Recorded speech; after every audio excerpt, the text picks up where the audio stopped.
For 10 years, 33-year-old Andre Nolan Dawson was the spearhead for the Montreal Expos, hitting 225 home runs.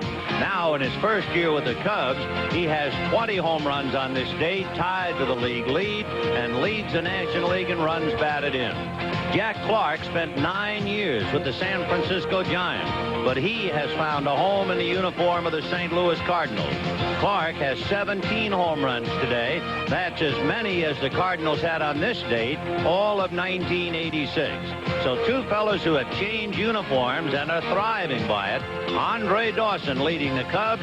Jack Clark and the Cardinals will go head-to-head today on the Game of the Week.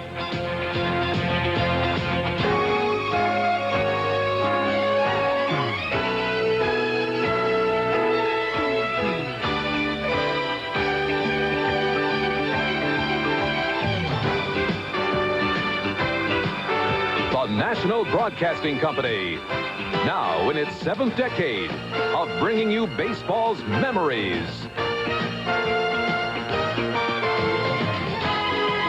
Baseball's milestones. Baseball's majesty.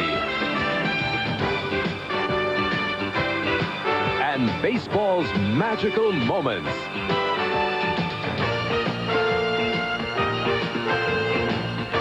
NBC Sports proudly presents the Major League Baseball Game of the Week.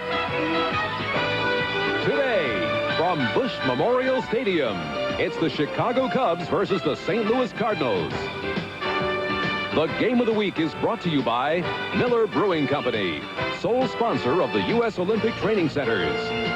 By your Toyota dealer and the reliable Camry sedan and wagon. Who could ask for anything more? Toyota.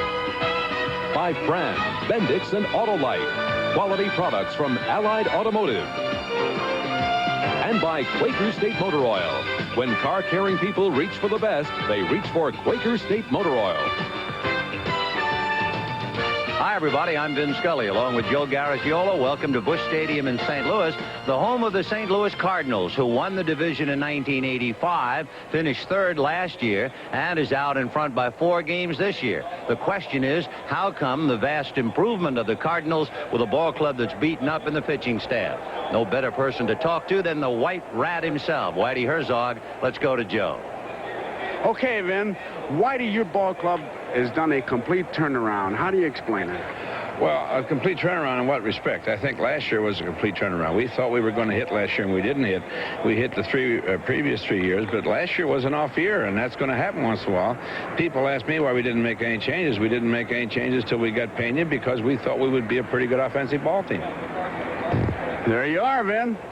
Well, let's face it, Whitey Herzog is locked in goal solid in St. Louis. But if you talk to baseball people at the start of the year, the first manager they thought who would be fired would be Gene Michael of the Chicago Cubs. And yet, thanks to Andre Dawson and other moves that he has made, the Cubs are in second place doggedly on the heels of the St. Louis Cardinals. What has Gene done? What about the Cubbies of '87? Let's go back to Joe. Okay, Vin. Gene, it's a different year for you, a different year for the Cubs, a turnaround. Tell us about it. Well, I think we're better defensively in the outfield. I think our pitching is a little better. Our theories on pitching are a little bit better for our ball club. Our road record is better. We're better running the ball down the AstroTurf. And, of course, we have Andre Dawson with us now. That's a big difference. That's a big difference. Andre's just done everything for us with the bat, with the glove and arm and everything else. He's a good influence also. Can make a guy a pretty smart manager, can he? Right, he's helped me a lot. Okay, Vin. So in the burnout of the champion New York Mets of 1987, it's the St. Louis Cardinals and the Chicago Cubs are taking advantage of the Mets' discomfort. However, we still have a long way to go. We have a long afternoon to go, too, and we'll have the starting lineups and more, all coming up right after this.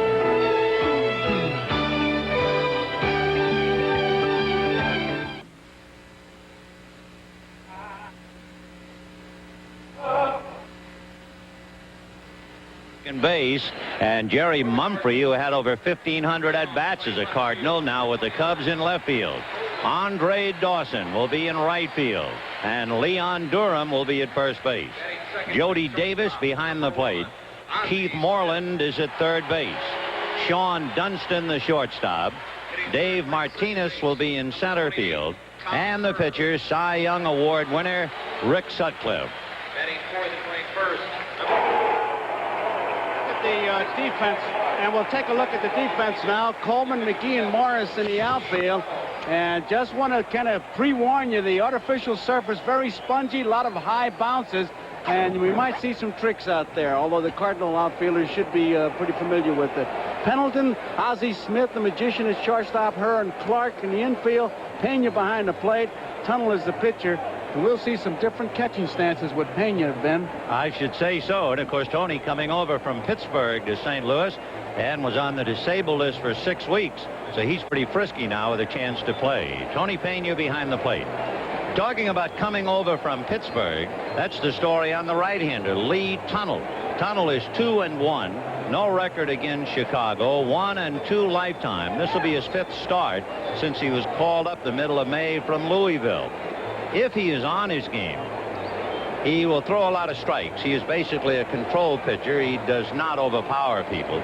On the 7th of June, he lasted 3 innings and was not around very long. He gave up 6 earned runs and 11 hits against the Cubs. Just to keep that train of thought, Andre Dawson, talking to him, I said, what runs through your mind? Tunnel is pitching. He said, well, he'll be pitching me outside. He'll be throwing strikes, as you just said. He'll be throwing some sinkers. So I think I can react quick enough, but with 2 strikes, I'll probably try to go the opposite field. It's kind of interesting that even before the game starts, how good hitters always program themselves. You know, they will really have to program, and they'll also have to tune out the weather factor because the temperature down on the rug is over 100 degrees. And, of course, it'll get worse than that, I'm sure. You can see where the 120 mark is, so it's about 105. And even with an umbrella and cologne and tissues, well, it's just plain hot in St. Louis. That it is. And it was interesting in the Cardinal clubhouse. Vince Coleman, Willie McGee, Ozzie Smith, they looked like a bad chemistry class. They were getting all kinds of concentrates, I would call it, and Gatorade and everything, and mixing it up for this heat. Yeah. A lot of liquids. There is tremendous interest, naturally, in the surge here in St. Louis. And you can see the average attendance. Los Angeles at 39, the Cardinals at 36, and the Mets 34. Now, in this great rivalry, the cities of Chicago and St. Louis are roughly 275 miles apart. And it is a great rivalry. The Cardinals leading the division by 4 over the Cubs. And the Cardinals have done it basically by beating the Cubs. Chicago has lost 7 of 10. So the difference going head-to-head with the Cardinals is the difference in the standings. The all-star second baseman, Ryne Sandberg, leading it off.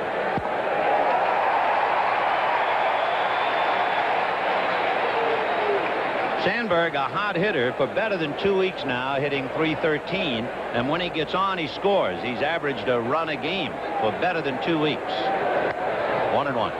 And talking about catching stances, there you see it. Tony Pena looks like a bad ad for a chiropractor when he gets down there. He really gives a low target. Look at this. Little roller up along third, foul, and the count 1-2. For the Cubs, and they're fully aware of it, they have lost 2 straight. The Cubs are the only team in the National League this year not to have lost 3 straight, and Gene Michael has Sutcliffe out there today to try and make sure they don't do it today. The only team in the American League that hasn't lost 3 in a row, the blazing hot Toronto Blue Jays, who have won 10 straight. And that takes care of Sandberg. And that's exactly where Tunnel has to pitch to be effective. And look where this 2-strike pitch is. Pena sets up outside, and he just nails it right there. Perfect pitch. So we have 1 away in the first inning. Sandberg goes back to the shelter of the dugout. And the batter will be Jerry Mumphrey. Mumphrey, a switch hitter who had over 1,500 at-bats as a Cardinal. Hits it foul down the left field line, out of play. 0-1. Mumphrey, at least to the eye, would appear to be a bigger man than in those days with St. Louis. And one big difference, he used to be a blazing threat on the baselines, but no longer. He whacks it to right field. John Morris, a full turn to make the catch. Now that's a big league outfielder's play. Well, that ball was sinking. He thought it was over his head, and he was going to play it close to the warning track. And watch him make the complete turn. He's already made it by our picture, and he did make a big league play. It was a sinking line drive, but he made a complete turn. You can understand now why Whitey Herzog inserts John Morris in the outfield for defensive purposes late in the game. That was a hooking, sinking line drive, and he stayed with it. So 2 down, and now here's the Chicago story so far. Andre Dawson. There's not very much you could say about Andre now that hasn't already been said. An incredible start of the year. Little roller to third. Pendleton at the bag, and he has the arm to get him. So the Cubs are out in order, 1, 2, 3. And at the end of half an inning, Cubs nothing, Cardinals coming up. Here are the Cardinals offensively. Vince Coleman, followed by Ozzie Smith and Tommy Herr. Jack Clark with Willie McGee and Terry Pendleton. John Morris, Tony Pena, and then Lee Tunnell. And on the mound, an 8-game winner, Rick Sutcliffe. He was the first in the National League to win 5, first to win 6, first to win 7, first to win 8, trying to become the first National League pitcher to win 9. Brett Saberhagen, over in the American League, is 11-1. Sutcliffe, the Cy Young winner in 1984. That year, he didn't win his 9th until the middle of July. And the amazing Vince Coleman. Boy, what a spearhead he is. Coleman, a 9-game hitting streak, has been on base by hit or walk in each of the last 41 straight. Comebacker.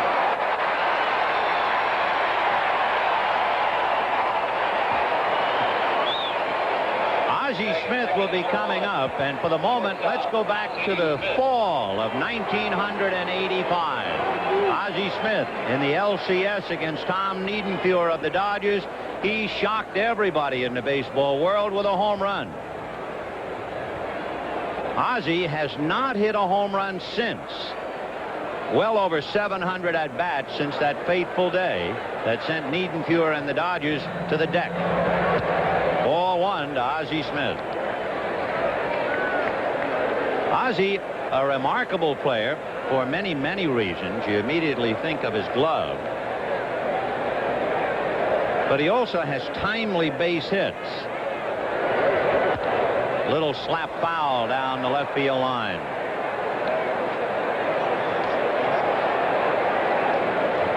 This is on the ball that Coleman hits. Sutcliffe in good position to make the play. And now he knows he's got it. Easy play. And one thing he says, hey, keeping that guy off the base is my biggest job today. 1-1 to Ozzie Smith. Ball 2. He's the toughest man to strike out in the National League. He strikes out about, once every 23 at-bats. What's important about Ozzie is the RBIs he drives in without hitting a home run. You know, he led the National League in RBIs without hitting a home run last year. And he's leading them right now. He has 31 RBIs without a home run. Fly ball into left field, and it'll be Jerry Mumphrey. Batting third, number 28, second baseman, Tom Herr.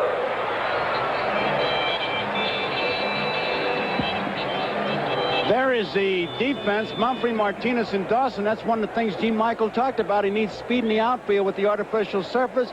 Moreland, Dunston, Sandberg, Durham in the infield. Jody Davis, who's had a little bit of a throwing slump, but he can throw. Make no mistake about that. Davis behind the plate and Sutcliffe on the mound. This is June the 13th as Tommy Herr gets in, and this is a rather important day in Chicago Cub history. First of all, Rick Sutcliffe on this day in 1984 was acquired along with George Frazier, Ron Hasse from Cleveland, for Mel Hall, Joe Carter, and pitchers Don Schulte and Darrell Banks. 1 year ago today, Gene Michael took over as the Cubs manager. Line to left, but it's at Mumphrey.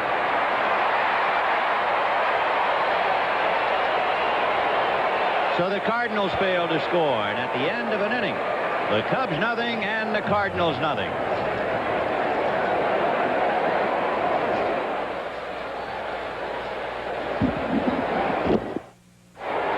You can see Andre Dawson toweling off in the shadows up at home plate. Leon Durham. Andre Dawson will be 33 in July. The Cubs were leading the Astros 11-1, and look at this play. And they got his philosophy on how to play as Durham takes a strike. Somebody said to Dawson after the game, why would you break your neck like that when you were leading 11-1? And Dawson very simply said, because the ball was in play. Leon hitting .303. The hitters certainly helped out the pitchers in the first inning. In this heat, no one was thinking about it. Tunnel retired the side on 7 pitches. Sutcliffe used only 8. In there, 1-2. Lee Tunnel, 2-1 with the league. No record with the Cubs. 1-2 lifetime from his days with Pittsburgh.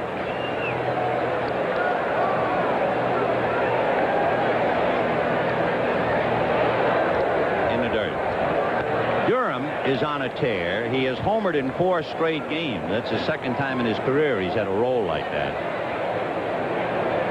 He's number 9 on the Cubs all-time list behind Andy Pafko. Leon Durham.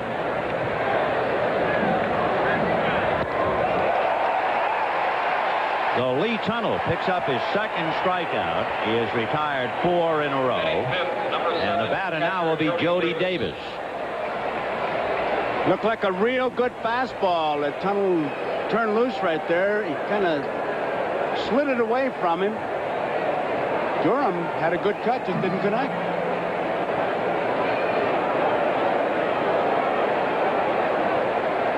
Jody Davis at the plate.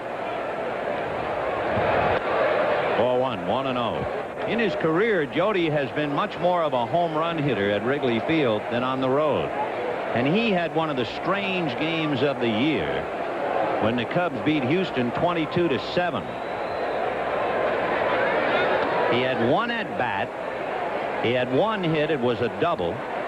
He scored 5 runs, and he did not have a run batted in. The discrepancy, the fact that he walked 4 times in that game.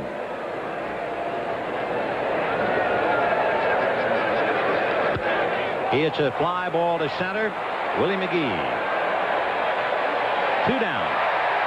That's one of the things that Whitey talks about in this ballpark. It's hard to hit one out of here. It's also hard to hit one in the alleys and hard to hit one by the shortstop. And you can see why pitchers have so much confidence here, because Cardinal defense is all over this ballpark. Those are the dimensions, and actually the center field dimension is wrong. It is 414 to center field here at Busch Stadium, the deepest center field in the National League. There, that's the graveyard of fly balls. Fouled away off to the right and out of play. Boston leading Detroit 1-0. That's Stanley and Petrie in that. 2 out in the second inning, no score here. One of the great rivalries in baseball, the Cubs and the Cardinals.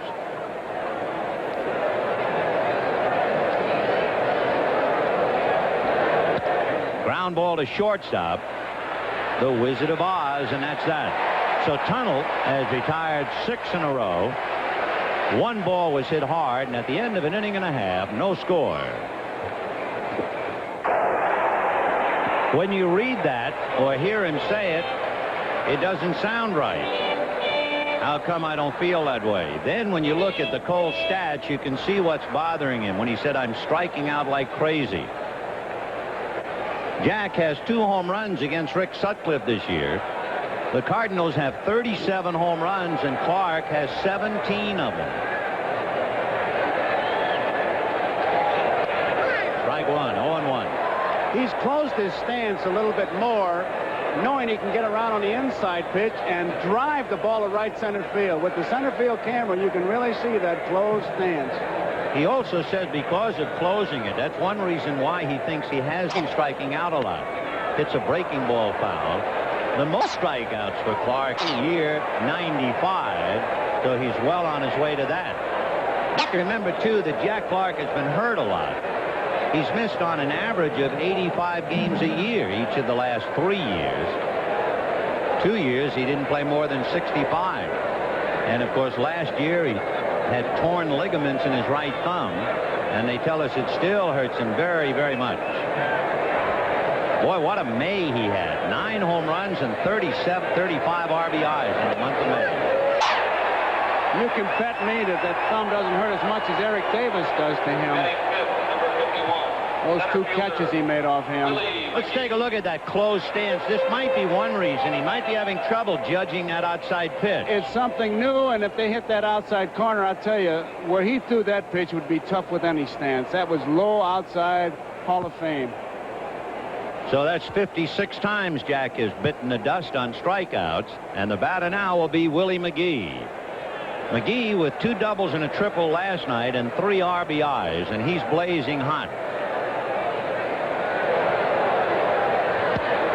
I would think if you were a hitter, Sutcliffe would be a little easy to at least time to measure. If there was ever a mechanical man delivery, it is the delivery of Rick Sutcliffe. You can almost count. It's like dance steps. 1, 2, 3, release. Curveball. Except they fly to the ball. And that's the difference. And he does hook the ball behind him, which is a bit of a distraction. He has 4 pitches. They're all basic. Fastball, curve, slider, and a change of speed, which he controls. And his control is his biggest asset. 1 ball, 1 strike, and 1 out to McGee. No score in the second inning. Slap foul down the line. This is a very important series, particularly for the Cubs. They have lost 7 out of 10 to the Cardinals, the team they're trying to catch. And after tomorrow, the Cardinals and the Cubs won't play each other again till September the 18th. I think, Vin, just to emphasize what you said, you can watch Sutcliffe, and as he hooks the ball behind him and starts forward, that's when he gives a little dance step, like right here. Just outside. To use the parlance of the trade, hooking the ball. Watch the way Rick bends the arm. Right behind him. Right there. Right there. Now, he'll kind of jump at you a little bit here. Right there. And that's the timing device for the body. But again, then the speed of the pitch is the thing that gets you as he just shakes off his arm. 2 balls, 2 strikes. Just did get a piece of that to foul it off, so it's still 2-2. That's the thing McGee did last year, was chase that bad ball out of the zone. This one's about on the ground. It's a curveball. Look at here. He just did get it, too. So McGee is still alive at the plate. Last year, by the middle of September, it was odd for him. His slugging average was lower than the batting average of 85. That's the kind of a year he had in the championship year of 85, and he would appear to be back on that kind of a beam again. Got him. And he just blew it by him. 2 strikeouts for Rick Sutcliffe. Terry Pendleton coming up. Sutcliffe's high in strikeouts this year. He struck out 7, and he's done that 4 times. So with 2 out in the second inning, now he'll take a shot at Terry Pendleton. Pendleton in May had a 19-game hitting streak. He's hit 9 of his last 11. He has been playing great ball.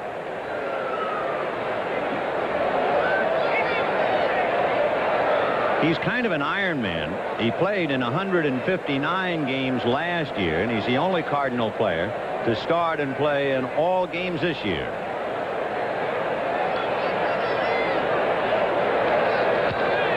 Ball 1. I tell you, Sutcliffe is throwing hard. When you can hear that ball pop into that pillow that Davis is using, and over this crowd noise, you got to be throwing. But that was last year. By the way, when McGee struck out, it was the 1,000th strikeout in Sutcliffe's career. 1-0. Look a little off speed. 2 balls, no strikes. All of Sutcliffe's problems began because he runs a lot. He hurt one thing, started to favor that, and hurt the other. Drive into right field. Andre Dawson going back at the track, at the wall, gone.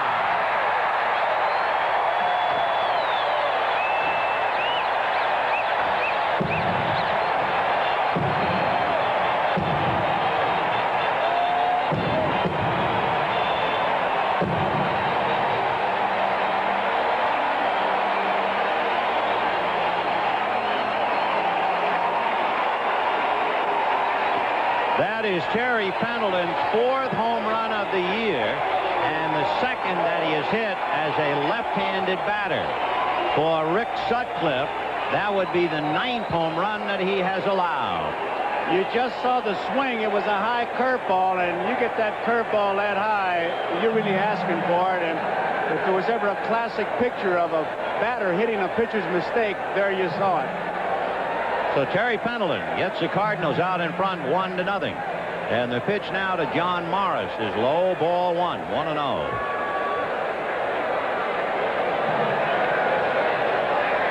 Pendleton, 2 from either side of the plate.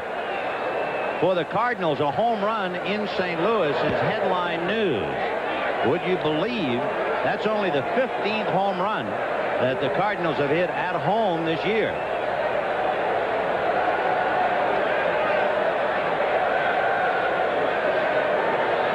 Two balls and no strikes. Hard ground ball to Sandberg.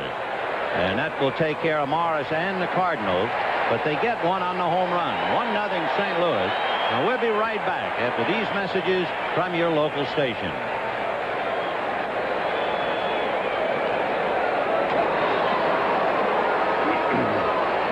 Sean Dunston, Dave Martinez, and Rick Sutcliffe coming up in the 3rd inning with the Cardinals leading the Cubs 1-0. Dunston has hit in 14 of the last 17. In fact, he's hit home runs in 2 of his last 3. Sean batting .246 overall. Pendleton shortens up, plays him just about at the bag at 3rd. Breaking ball away, 0-1. That was a good hard slider. You see a ball break like that, you always think of why would a guy think that was an optical illusion? That thing really snapped. It's interesting watching Tunnel too, Joe, the way he keeps the ball outside of these hitters. That's his style. Missed. It is not only his style, but one of the many theories given as to why there are so many home runs is the fact that the pitchers today are not coming inside nearly as much as they should. I know I was told that Hal Lanier, for instance, chewed out his staff for not coming inside to hitters. And, of course, it follows anytime you see a game, it seems like if the pitcher does come inside to the hitter wants to fight him. Fight him. Yeah. You know, for Fernando, that's the story on Valenzuela. They say he's not coming inside like he used to. 2 balls, 1 strike. And that's whacked into center. Base hit for Sean Dunston. It brings up the story that is not apocryphal, where Jim Leland of Pittsburgh told Jose De Leon, you're going to have to pitch inside. And De Leon said, you mean I've been traded to Houston? Well, no. But you really don't see the knockdown pitch, the way inside pitch very often at all. Dave Martinez, the left-hand hitting center fielder, coming up. He's been getting on base a lot.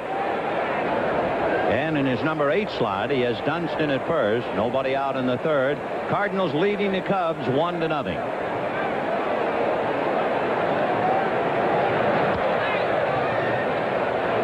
You notice a difference in Pena's stance now. He's ready to fire and loves to throw. He'll throw at any time, but he's not sitting down and all tied up in the figure 4 like he is with no one on base.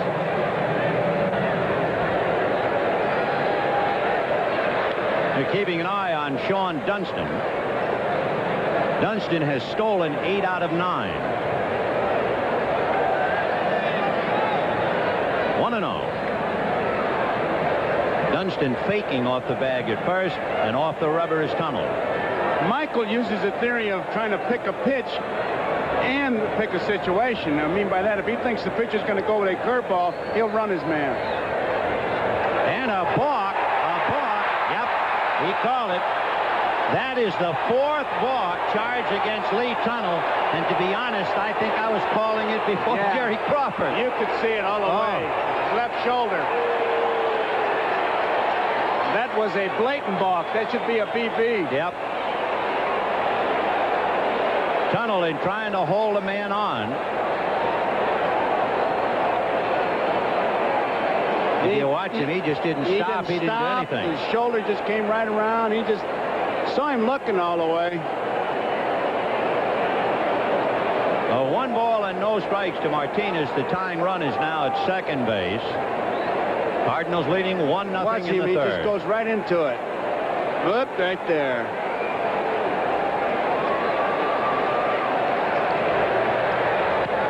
Back 1-1.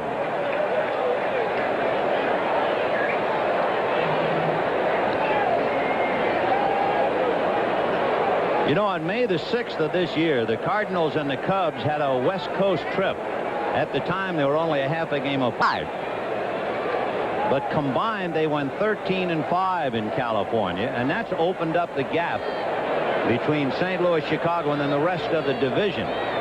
When they came home, the Cubs swept Houston, and the Cardinals swept Cincinnati. That put them out in front, and since that time, the Cardinals now have opened it up to 4 games. 1-1 to Dave Martinez.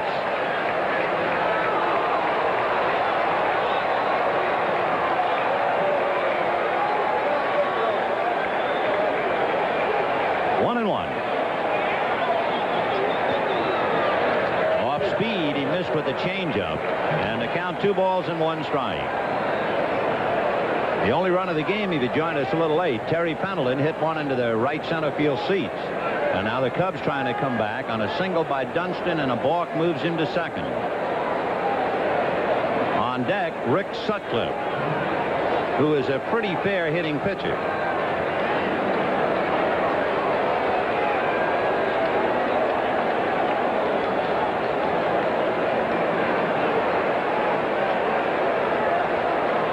Now Tunnel wants to talk to Pena, so we have some time out.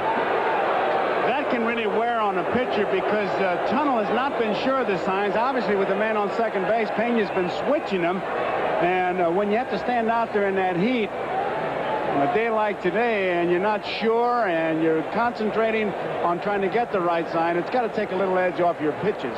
And that's what you don't want to do, and that's what Pena went out there to do, is to simplify it and get it going.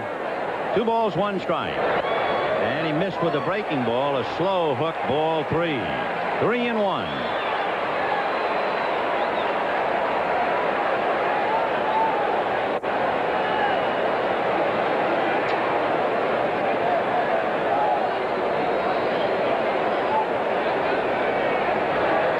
And there's a shot up the middle, base hit. Here comes Dunston to score to tie it up, 1-1.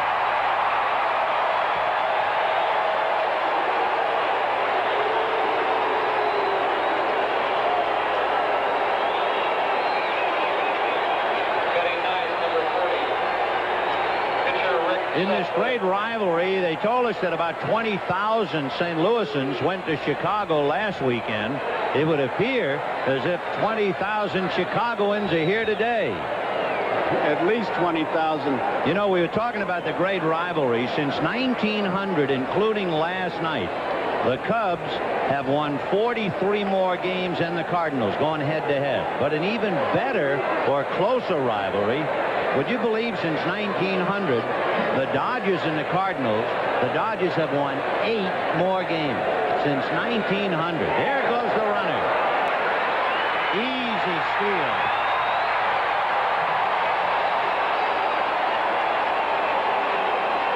Martinez could have held up a flag saying, "I'm going." Tunnel just was reluctant to throw over there. He's got a tremendous jump. Pena does everything and really makes a hard throw, but it's not even close.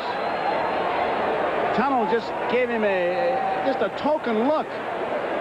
So Martinez stealing second. He's 3 out of 4. Now Sutcliffe around to bunt and takes high. We mentioned that Sutcliffe is a pretty good hitter. He has 4 hits, a couple of doubles, 3 RBIs. Mike Rourke is going out to the mound. Sutcliffe also has 3 home runs in his career, although none so far this year. I asked him to describe himself as a hitter. He said, "I'll not get cheated." Now, he's talking to his third base coach while Mike Rourke was out there, because Tunnel's had a couple things happen that are very unnerving. Number one, the balk. That got to him. And then the confusion on the signs where he wasn't sure and wasn't really concentrating on his pitches, more getting the signals, that had to get on him. And you could see it paid off for the Cubs with Martinez stealing second base. And all they're trying to do now is, hey, settle down and be yourself, because this inning he hasn't been. And we saw that shot of Whitey with his head down. What managers don't like is when you score a run, to have that other team come back and score a run to tie or go ahead. You know, if they're talking to Tunnel about holding base runners on, it would certainly be to the advantage of Tony Pena, who has thrown out only one base runner in 12 attempted steals. The bunt by Sutcliffe is a good one. He laid down a poached egg. So the sacrifice worked, and Martinez moves over to third. So Sutcliffe, a good hitter, does his job, moves his man along. And now Ryan Sandberg will come up and try and break the tie. Boy, and that's a double reward, because he gets the man over, and now he goes into the dugout where it's cool. Sandberg will take a little bit of time getting up there to give Sutcliffe a chance to cool off a bit. Last year, the Cubs had the worst record in the National League on turf. They just couldn't win a tip-off that they were not fast enough. This year, they've won 12 and only lost 5 on the rug, so they've improved dramatically. 1-1, third inning. On the corner, 0-1. One out on the bunt by Sutcliffe. And that comes as a shock for Prince Valiant to see that he has not been producing with runners in scoring position. 0-1. Breaking ball fouled away. 0-2. The artificial surface is what really made Gene Michael realize he didn't have any speed in the outfield. It was that drubbing he took from the Phillies. He said balls were dropping in all over. And I said to myself, hey, I got to get some speed in the outfield. And that's when he put Moreland at third base. And he's got some guys in there who take advantage of the artificial surface when they're at bat. And that's the difference in the record. Matthews not playing. Out in right field, Andre Dawson, Brian Diaz, Bob Denier, Dave Martinez, giving them that speed they needed. And you had better play well on AstroTurf if you play in the National League East. When you think about it, only the Cubs and the Mets have grass in the Eastern Division. And 36 of your 45 road games in the division will be played on turf. Therefore, if you're going to win in the National League East, you have to be fast, because you're going to play so much on the rug. That's the first time he's come inside, and he missed. 2-2. First time today, and this would be the 10th hitter in the third inning. And what that pitch does is back Sandberg a little bit off the plate. It's very simple. Half the plate is to the hitter, half the plate is to the pitcher. But if the hitter crowds the plate, he takes it away from the pitcher, and you have to move him back. He's set up to go outside if he chooses. 2-2. Breaking ball hit slowly to third. Pendleton is going to first base, and he pulls Clark off the bag. Sandberg colliding with Clark, landed heavily on the rug, and a signal from first base, and evidently he's hurting. Jimmy Snyder waving to the bench. The run is in to make it 2-1 in favor of the Cubs, but Sandberg landed awkwardly, trying to avoid a collision with Jack Clark after the high throw by Pendleton. It'll be an error charged to Pendleton. A run batted in for Sandberg, but he picks it up the hard way. And you can see the concern. Sandberg, a franchise player. Clark, when he leaped, kicked his left foot out. I just wonder if that was what nicked Sandberg.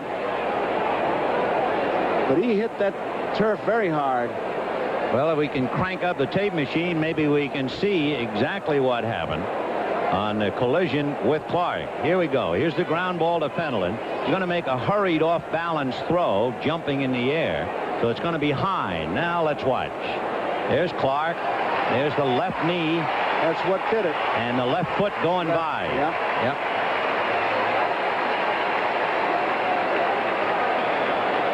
Sandberg, evidently, when he was clipped by Clark's foot, that caused him to twist his right ankle.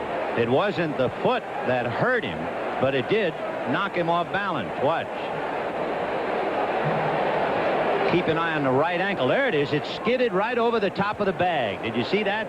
That's how he hurt himself. And losing the valuable Sandberg. You know, speaking of great lines, Vin, I'd like to correct something that I've been getting credit for, but Bob Verdi of the Chicago Tribune a couple years ago said the Cubs, in describing them, were like Rush Street. A lot of singles and no action. And that was picked up in one of those books that they write with a bunch of quotes, and they gave me credit for it. And in Sports Illustrated this week, the writer, I'm sure that's where he got it, but it was Bob Verdi's line and not mine. All right, now watch the right foot of Ryne Sandberg when it hits the bag right here. Watch it now. It'll skid, turn into the dirt, and that's when he twisted the ankle. Great Boy, shot, he guys. could have broken that, and the cameraman did a great job.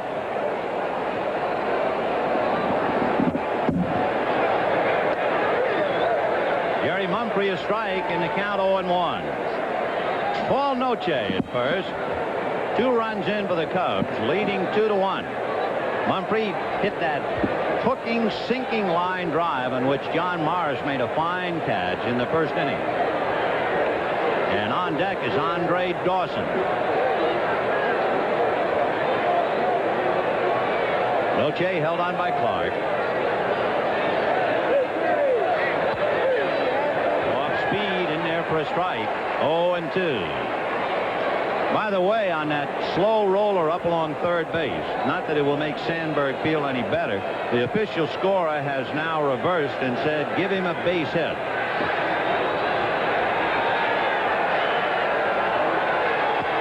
High fly ball down the left field line, peeling foul, and this one will land untouched in the bullpen. I would guess they have 50,000 here today. These Cardinal fans, man, I think maybe a bit spoiled. Coleman is way over in left center field, but if it drops within the playing field, it should be caught, and they're getting used to it. And why not when you have guys like Coleman and McGee? If it stays in the park, they do usually catch it. See how far he is. 0-2, the count of Jerry Mumphrey.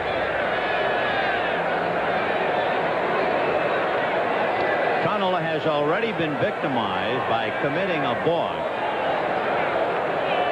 For Tunnel, the 4th balk and the 8th turned in by the Cardinals. They had only 13 balks charged against them all last year. The big thing, the opponents were the ones committing the balks.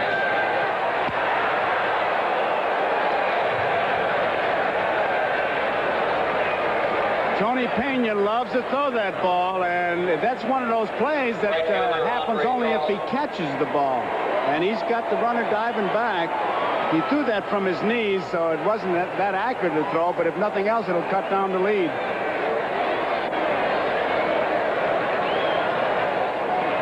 So Andre Dawson coming up.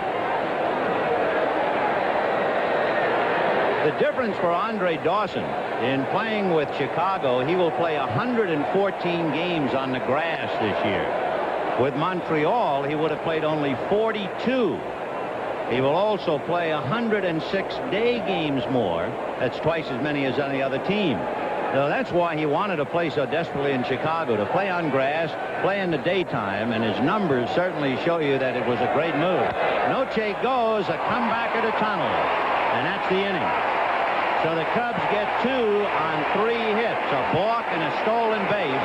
The end of 2.5, 2-1 Chicago.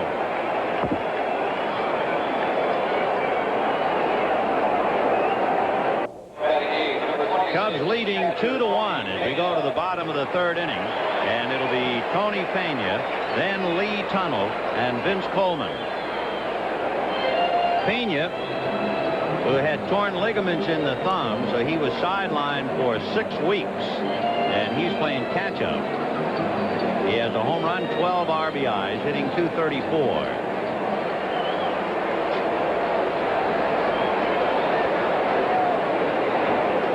When the deal was made with Pittsburgh, a lot of people felt that the Cardinals had really gotten himself a superstar and had not dealt anybody away. But several things have happened. That's a strike. I think when the Cardinals made the deal that involved Andy Van Slyke, they felt that Jim Lindemann was going to be the right fielder, and he didn't cut it.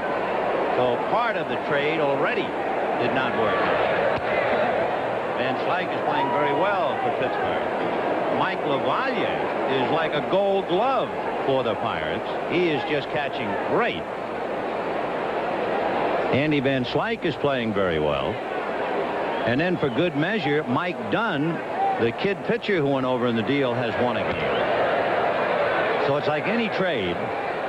It takes a long time before you can really say that one team has done better than the other. LaValliere hitting 300. Van Slyke playing a lot. Dunn was the kid who was lost in the excitement in New York. He was the acolyte the night that Dwight Gooden returned for the Mets. 1-2, the count at Tony Pena.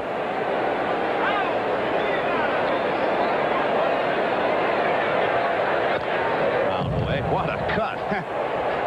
He takes the cut. He doesn't get cheated. And, of course, even for a while there, he couldn't hold that bat. The bat was always flying out of his hand. But watch this. Nothing else. Every bone in your body is now loose. He really goes around with it. He is an exuberant player, to say the least. I say one thing, though. In the old days, in a small ballpark, he would now be flat on his back. Well, he just wouldn't tolerate a swing like that in a little ballpark. He could expect to be that way, yes. Yeah. He wouldn't need an invitation. He would be down. 1-2.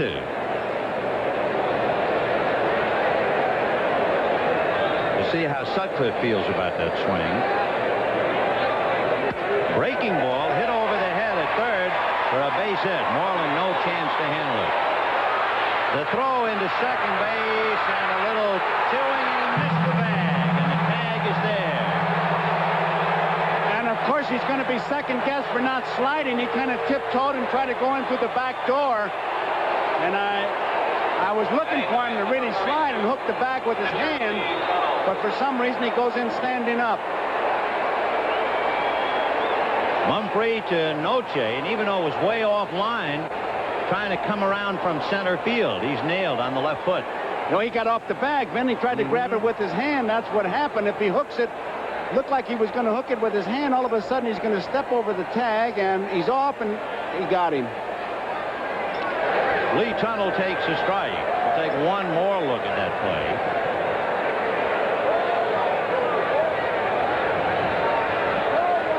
It's a good idea. Now he comes off the bag. You see him grab it with the hand. And there's a looper to right field. Noche is there. 2 down. Might just add, Ben, that Frank Lucchesi, who was the eye in the sky for the Cubs up in the press box, he just sent a note over saying that Noche can play all the infield positions. Has pretty good speed. Well, he played well, and you know, when you think about it, the fact that he had to go so far off the bag on a poor throw from Mumphrey, that probably contributed to the indecision on Pena's part. Seeing the second baseman go wide for the throw, he probably thought I didn't have to slide, and then Noche was so quick to get back after him. But I tell you, it goes back, I think, to Abner Doubleday. When in doubt, slide. Oh, and how? Well, here's Coleman. Hit back to the box in the first inning. He has hit in 9 straight. Hitting .294. And, of course, if ever a man puts heat on a pitcher, it's Coleman. Takes a strike. Coleman has stolen 40 bases and been caught 10. They have clocked him 3.2 down to first base on a bunt. Of course, that's a running start, but that's flat flying.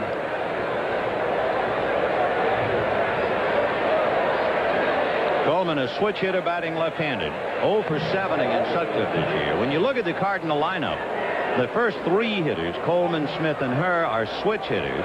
Right after Clark, you get McGee and Pendleton who switch. So 5 of the first 6 hitters in the Cardinal lineup switch. So this is a properly named team for Whitey Herzog to deal with. He's got the cards.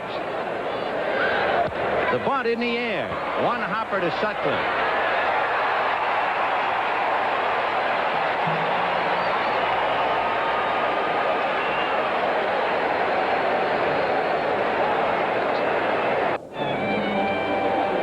Cubs, this telecast, presented by authority of Major League Baseball, may not be reproduced or retransmitted in any form without the express written consent of Major League Baseball.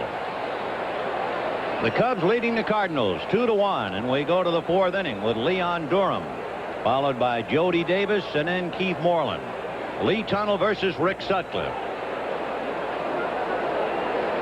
Durham struck out in the 2nd inning. The Bull 0 for 1. Batting .301. Hits it up along third base, and it'll go foul. 0-1. Ben, you just gave a disclaimer for all the youngsters who want to be catchers. I would like to tell them that this stance by Tony Pena is presented by authority of Tony Pena, may not be reproduced or retransmitted in any form without the express written consent of your doctor and signed by your parents.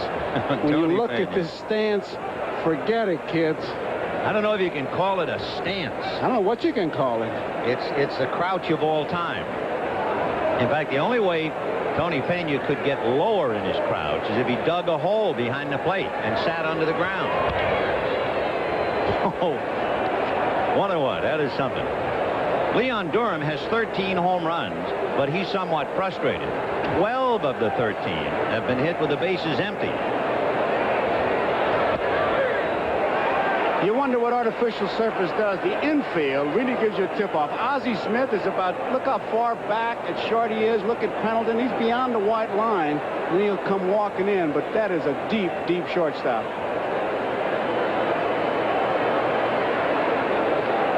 One ball, 2 strikes. In the dirt with the breaking ball, and the count 2-2. Tunnell did not prove to be any kind of a problem for the Cubs the last time they saw him.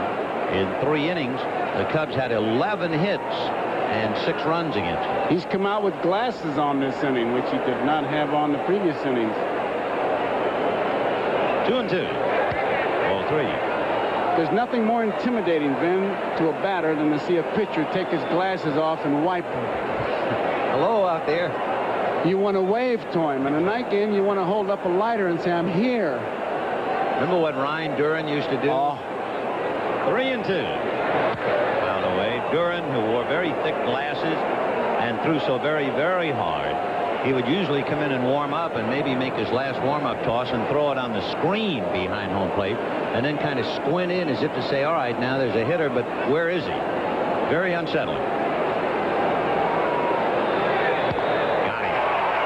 Durham strikes out for the 2nd time, and to Tunnell's credit, he challenged him that time. He got him away in the 2nd inning, but this time he came in on him with a breaking ball, I believe.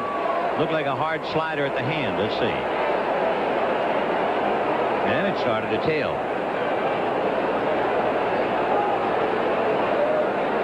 So Durham is 0 for 2, and Jody Davis, the batter, flied to center in the 2nd inning.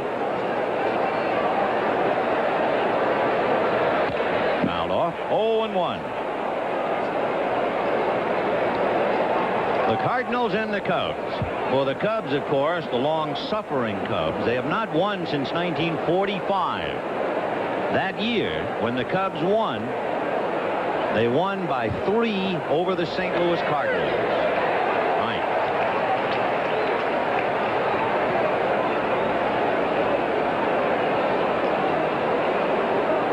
Two to Davis. Keith Moreland on deck. 1 out on the 4th. Cubs 2, Cardinals 1. Inside. 1-2. To join us late, Terry Pendleton homered in the 2nd inning. The Cubs on 3 singles, a balk, and a stolen base took the lead in the 3rd inning. We get a report on Ryne Sandberg. 1-2. Rather a preliminary report. Twisted his right ankle, crossing the bag as you saw. Well, Jody Davis becomes strikeout number 5. He challenged Leon Durham with his fastball, and he took something off the curveball here, and Jody was way out in front. See, it was an off-speed pitch, and Jody really commits himself in a hurry, and he doesn't come close to getting a good pitch. Tunnell is going right after the hitters.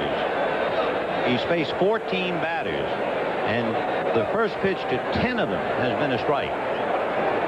So here's Moreland. And make it 11 out of 15. Strike 1. You know, that's why I saw a quote attributed to Warren Spahn. I can't believe to Tom Browning of Cincinnati. He said, don't throw a strike until you have to. That doesn't sound right. High pop fly to shortstop. Ozzie Smith and the yellow brick road. And that's it for the Cubs in the fourth. At the end of 3.5, Chicago 2, St. Louis 1.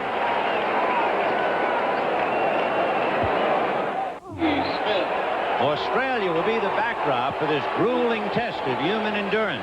So hope you'll join us. Survival of the fittest tomorrow. 4:30 Eastern, 2:30 in Los Angeles. Ozzie Smith, Tommy Herr, and then Jack Clark. Sutcliffe reminding and cautioning Leon Durham, look out for the bunt. And Noche, second base. Ball 1-0. With Sutcliffe's return to form, he's 8-2. It's a great turnabout for the Cubs. Last year, they had the worst earned run average in the division. This year, they have the best earned run average in the division. Can you remember last year, Whitey Herzog said that the secret of beating the Cardinals, and it was Jerry Koosman who exposed it by throwing a lot of high fastballs. And that's what really was the downfall, making them hit the ball in the air instead of the ground ball. And I asked him, well, why aren't the guys doing it this year? 1-1. Hit foul, 1-2. And he said he went into spring training and really emphasized lay off that high fastball, make that pitcher come down and hit that ground ball on this artificial surface, because with this Cardinal club, obviously, it's run, Jackrabbit, run. Whitey Herzog, with a remarkable degree of success, wherever he goes, the attendance goes up, and I guess that's really the sign of a successful manager. In fact, in the last 5 years here in St. Louis, the Cardinals have drawn at least $2 million each year. The only other time they did that was back in the championship years of '67 and '68. And who knows? They might become the first team since the Dodgers to draw $3 million this year. 2-2. Fastball hit to short. Sean Dunston with a great arm. I love to watch him throw. One down. He got Ozzie Smith easily, but that was the typical play by the Cardinals, because the defense knows that they have to handle that ball cleanly. The least sign of a bobble, and they're on. Hit the ball on the ground and run. And again, there you see that throw by Dunston, and I mean, he's got a gun over there. Tommy Herr coming up now as we have a close-up at Sean. Herr is having a resurgence, a turnaround from last year after a brilliant 1985. Hitting .295. In there. Herr has hit in 9 of 11. He walks a lot. In fact, he's been getting on base almost every game, better than the last 3 weeks. They lost him for 3 weeks. He was on the disabled list with a groin injury. Almost nicked him. 1-1. Ellis Burks hit a home run in the first inning. Boston led 1-0. Now they lead 2-1. And we understand that Bob Stanley hurt his shin and had to leave. Steve Crawford has picked up for him in the 4th inning for the Red Sox. 1-1. 1-2 to Tom Herr.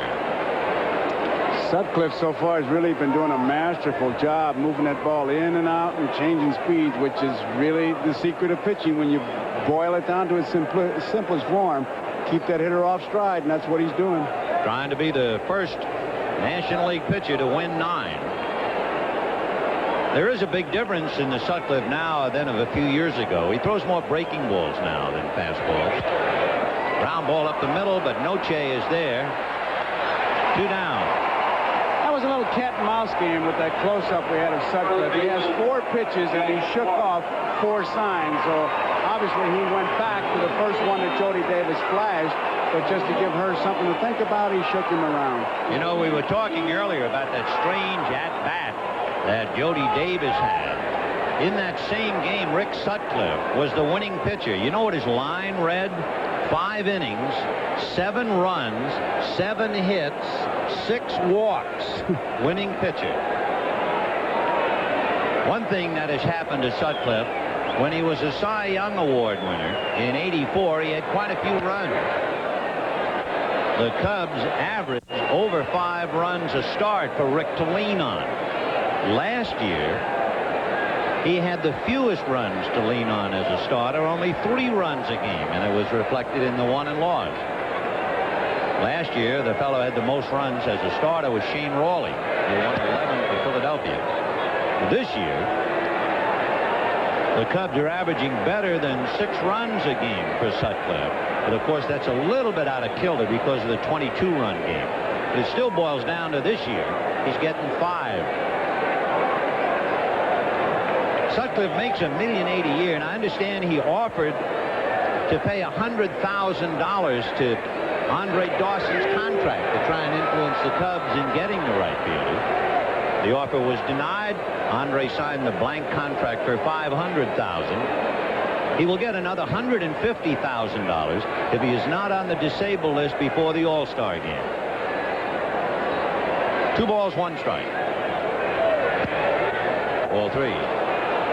Andre says that the money will come. He said, what I was interested in was to be with a contender, to play on natural turf, and to have some fun.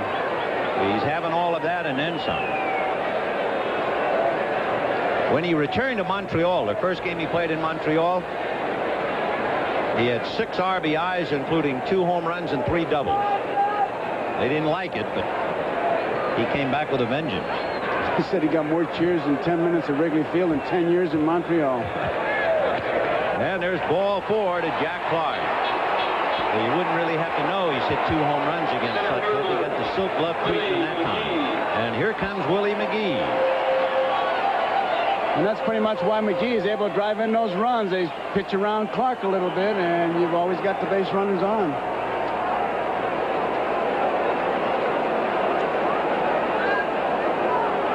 We were talking before about how the Cubs have improved dramatically this year from last in playing on the turf. The other side of the coin, the Cardinals have improved dramatically on grass. Drive to left field, slicing in the corner. Mumphrey at the fence, backhands it. Fine play. A clutch play that would have gotten Clark in easily. So it's still 2-1. We'll be right back after these messages. Here's Jerry Mumphrey on that long twisting fly ball of Willie McGee's bat, making a fine catch while feeling for the wall. It would have meant a run. It's exactly what Gene Michael was talking about when we talked to him before the game about running down those balls on artificial surface. He needed more speed. He's been platooning out there and very effectively. Sean Dunston, Dave Martinez, and Rick Sutcliffe. The second report we get on Ryne Sandberg, now they say officially he has a sprained right ankle, which leaves you very much up in the air. Great stop by Pendleton. Throw him out. Wade, what a play. And that's why it's tough to beat the Cardinals when you get defense like that. You can't hit it past the shortstop. You can't hit it past the third baseman. What a play this is. Dives. Has it, and with that strong arm. And he's the fellow, Vin, who said, if I don't get any hits, they ain't going to get any either. And he just showed them. In St. Louis, people say that Pendleton has now become the best defensive third baseman in the National League. However, he is overlooked for all-star honors because of the great Mike Schmidt in Philadelphia. But in St. Louis, they say this fella has really come of age at third base. You don't get him any better than that one, because that ball, it hit that artificial surface and it took off. I mean, skidded there, and he was right there. Dave Martinez singled, stole second, and eventually came around to score on the base hit by Sandberg. Strike, 0-1. We'd like to remind our viewers we'll be selecting the NBC Miller Lite Player of the Game at the conclusion of the ball game.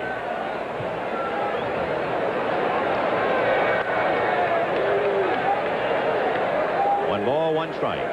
Well, you can see why Whitey would get upset at base on balls, because with the defense you got out there and a big park. Big ballpark. The only defense, no defense against a walk. On the corner, 1-2.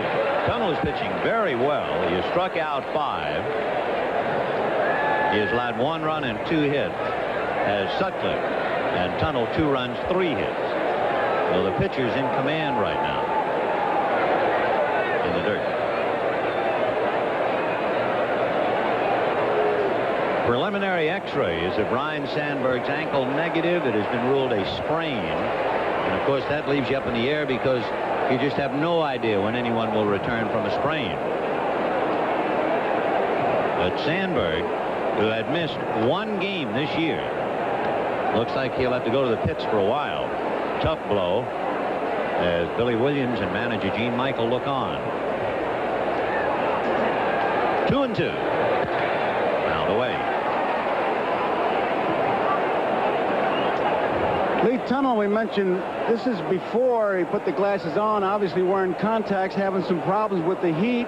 They were bothering him. The contacts were, and so he went back to the glasses, and just a problem now of trying to keep them dry. He wears them for night games, but today the contacts were giving him problems, so he put them on for a day game. What's that old line? It's not one thing after another. It's the same thing over and over. 2 balls, 2 strikes. Ball 3. Contact wearers tell me that the bane of their existence would be wind. So if you're wearing contact lenses, let's say at Candlestick Park, you're in a lot of trouble. But now heat and perspiration will bother you as well. There's a one-hopper at Tommy Herr. Played dead right at his belt buckle. 2 down. So Rick Sutcliffe coming up. He bunted in the 3rd inning. And the pattern continues for Lee Tunnel. He's had 17 hitters, and he's had the first strike on 13 of them.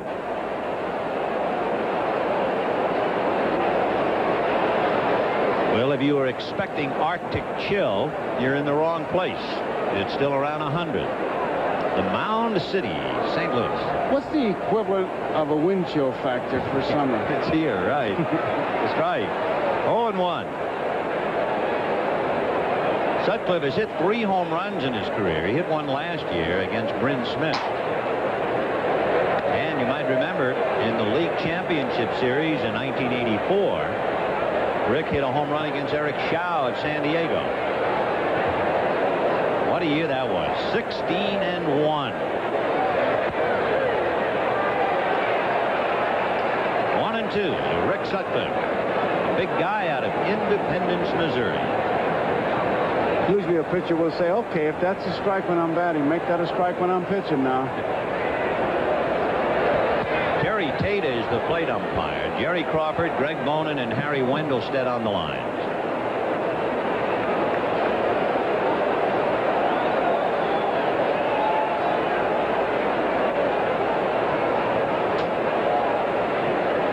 Two balls, 2 strikes, 2 out. Bases empty. 2-1 Cubs. Ground ball to short. Ozzie is there. And that's that. Tunnel sets him down. 8 in a row retired. And he's had 4 1-2-3 innings for Tunnel. 2-1 Chicago. Terry Pendleton will actually catch the line drive hit by Sean Dunston right there. But when his glove hits the ground, then it will spill out. He has to get up and throw him out, and he's capable of doing it. And as so often happens, after making a brilliant defensive play, we have him as a leadoff man. Pendleton homered in the 2nd inning. He has 4 home runs, and he's been picking on the Cubs. Followed by John Morris and then Tony Pena. By the way, Joe and I would certainly like to take a moment and send along our best wishes for a speedy recovery to left-hander Ken Daly of the Cardinals. Gosh, he has undergone so many trials and tribulations of late. Fouled away.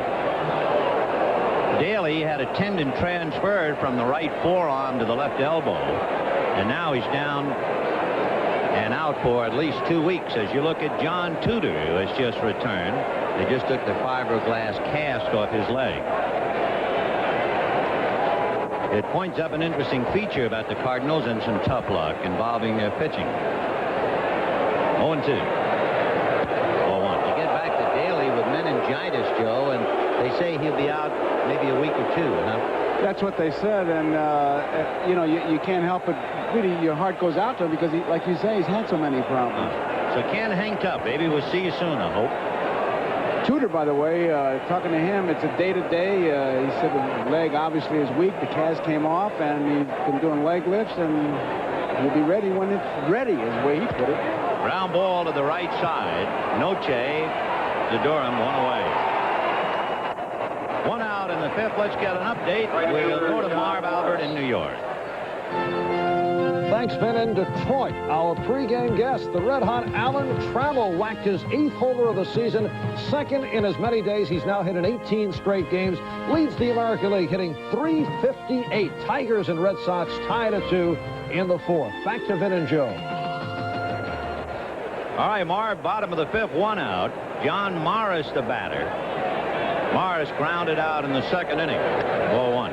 With the troubles of Ken Daly and looking at the sideline John Tudor, as we did a minute ago, John said he might be ready in September. We'll see. It shows you what happened to the 1985 champion Cardinals. If you remember 85, they had 3 starting pitchers that won at least 18 games. That was the first time that happened in the National League in 20 years. John Tudor, Joaquin Andujar, and Danny Cox. That was a team that never lost a lead in the 9th inning until the 6th game of the World Series. But now look at those 3 pitchers in 1987. Right. Joaquin Andujar has gone to Oakland. John Tudor suffering the freak broken leg when Barry Lyons slid into the dugout and got him. Danny Cox is 6-3, so he's still pitching well. And of course, I tell you, the fellow they really miss here in St. Louis. Good team. The fellow they really miss is Jeff Lottie. There was no better setup pitcher in the National League than Jeff Lottie. And there's no one to really fill his bill.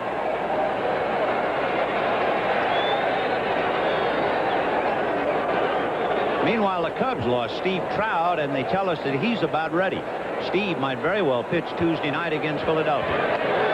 And Ron Davis, who had a hyperextended elbow, pitched well the other night. And it's reasonable to assume that Ron Davis will be back. But the pitching woes or the pitching success, so goes the fortunes of a ball club. There's Ron. 3-2. I couldn't help but laugh. We finally show a picture of Ron Davis. He spits. It's almost like Pavlov's dog.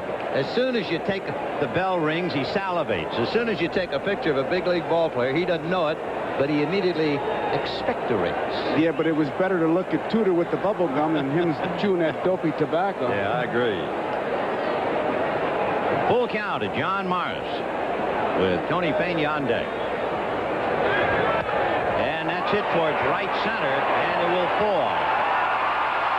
And Morris going for 2. In there. And that was the experience of playing on the rug.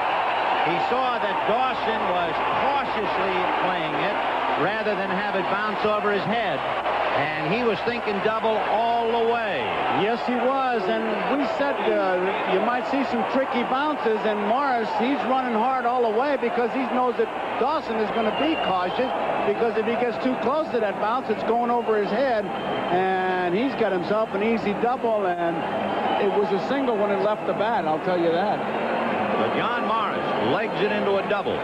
And with 1 out, the batter is Tony Pena. And remember, Morris is the tying run. It is 2-1 Cubs, bottom of the 5th inning.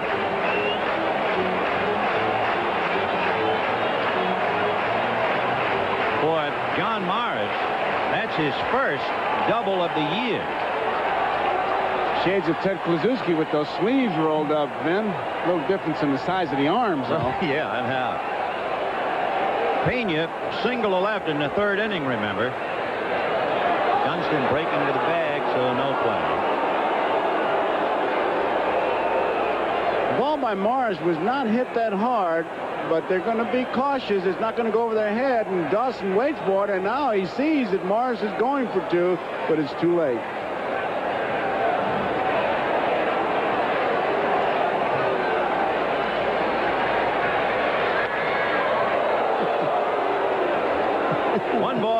strike.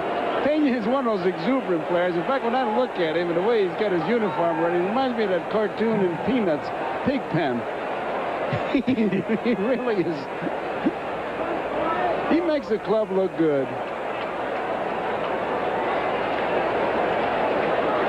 1-0 the count. Tying run at second, and he's going to third. The pitch inside, he's stolen it.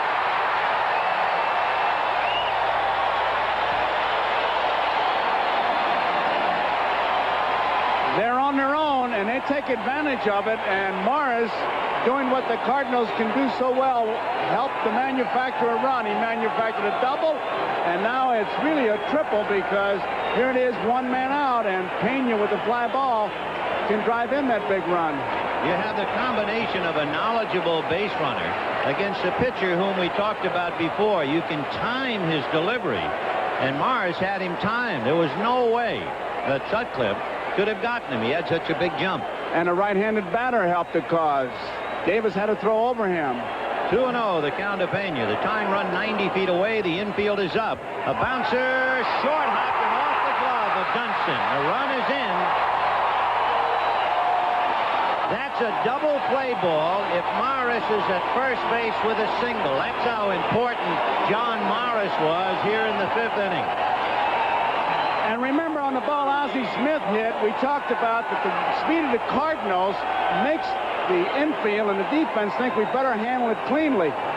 Even on that ball, Dunston knew he had to come up with it because Morris is running. He is not hesitating. As soon as the ball's hit, Morris is heading for the plate. And Dunston knew he had to come up with it. And going back to what you said, Vin, if Morris is safe, just satisfied with the single, it's a double play, and that's it. But they manufactured it. So we got a dandy here. 2-2, and the bunt is down but foul. 0-1. A couple of things to keep in mind about the Cardinals. We've talked about how they have turned around. Although they had a lot of base runners last year, they were able to score about 32%, just about next to last in the league. But the one thing the Cardinals have been doing, it's somewhat of an obscure stat. We're not going to bother you with numbers. Let's put it this way. The Cardinals have led the major leagues in the last 3 years, 3 straight years, in advancing runners on outs. They do that better than anybody, and it's all because of Herzog, who demands it. Out of the way, 0-2. The big league ball club, when you look at it, that wins, will keep the double play in order on defense. They'll stay away from it on offense, and they'll pick up a base with an out. That's it. That's the Herzog play. You won't read that or see it in the box score, but if you're talking about moving runners along, and of course the name of the game is run score, the Cardinals do it better than anybody. Sutcliffe trying to nail his opposite number down, prevent him from getting the sacrifice. And Pena's got pretty good speed. You just can't say, well, with the pitcher up there and he'll be bunting, and if he gets a big enough jump, he'll take off. Another thing the Cardinals did last year that they didn't do in '85, they sacrificed a lot last year. Not so much this year. Pitch out. Good play. If nothing else, you want to see what's happening. 1-2. See, that's the thing that you play against a ball club like this, they got you thinking. They have you moving. You're on edge. 2-2 tie here in the 5th inning. 1-2 the count to Lee Tunnell. 1 out.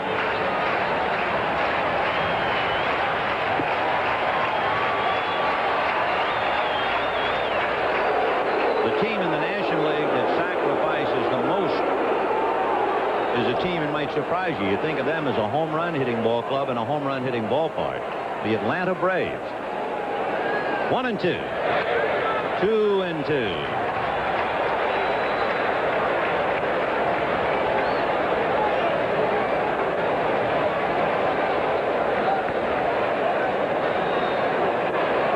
Tunnell, by the way, has sacrificed twice this year.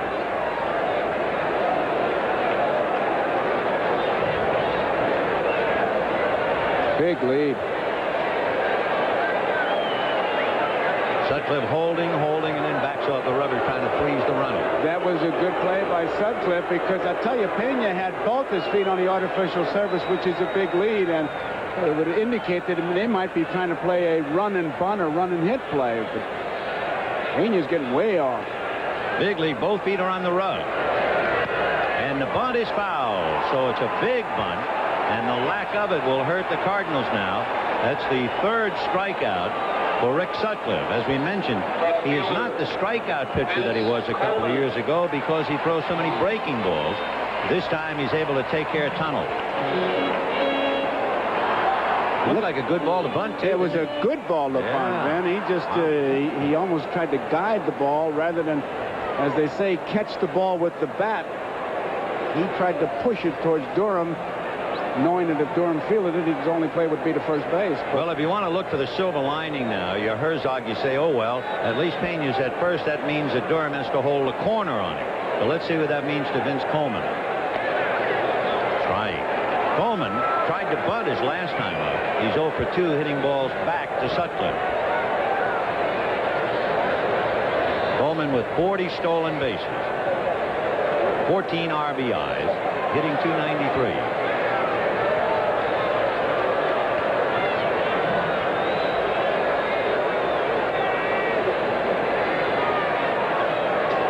Even though Pena has been out for a while, he has already stolen 3 bases. He's 3 for 3. Both feet on the rug.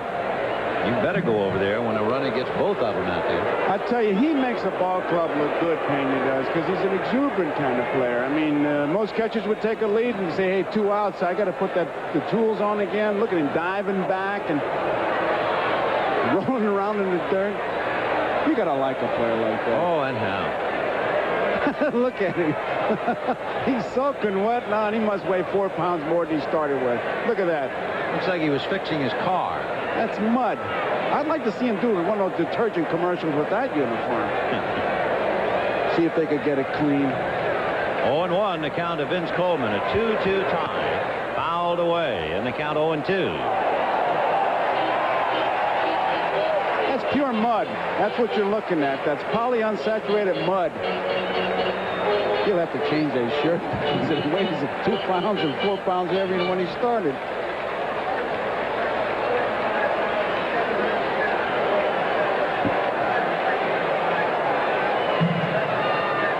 The count of Vince Coleman. A 2-2 tie in the 5th inning. And they draw another throw. Pena 3 for 3 and a threat to go. As far as Coleman's numbers are concerned, Vince strikes out a bit more than they would like. About 20%. Say what you want, but Pena is forcing Sutcliffe to break his concentration. We told you the tunnel has had 4 balks called on him this year. We might drop in the fact that Sutcliffe has had just 1 balk. It's always a concern, of course, especially when you're trying to hold a runner on. You might even cheat without thinking about it. There he goes. And it's fouled away. So Pena going 0-2. So the Cardinals were not worrying about a pitch out. They were just turning him loose. They let their runners go. Whitey will have a don't steal, but if they think they can make it go, one thing that Whitey wants to let them keep is that aggressiveness. And you saw it here in this inning. Cards have stolen 88 bases. They have been last in the major leagues in home runs for the last 5 years. But over that 5-year period, they're the first team in history to steal over 200 bases every year. And they're going to steal over 200 again this year. And in reality, then they got 2 stolen bases this inning because Morris literally stole that double. Right. Pena not going. 1-2. 2 runs, 3 hits for the Cubs. 2 runs, 4 hits for the Cardinals. Home run by Pendleton. And for the Cubs, the loss of Ryne Sandberg with a sprained right ankle on a play at first base.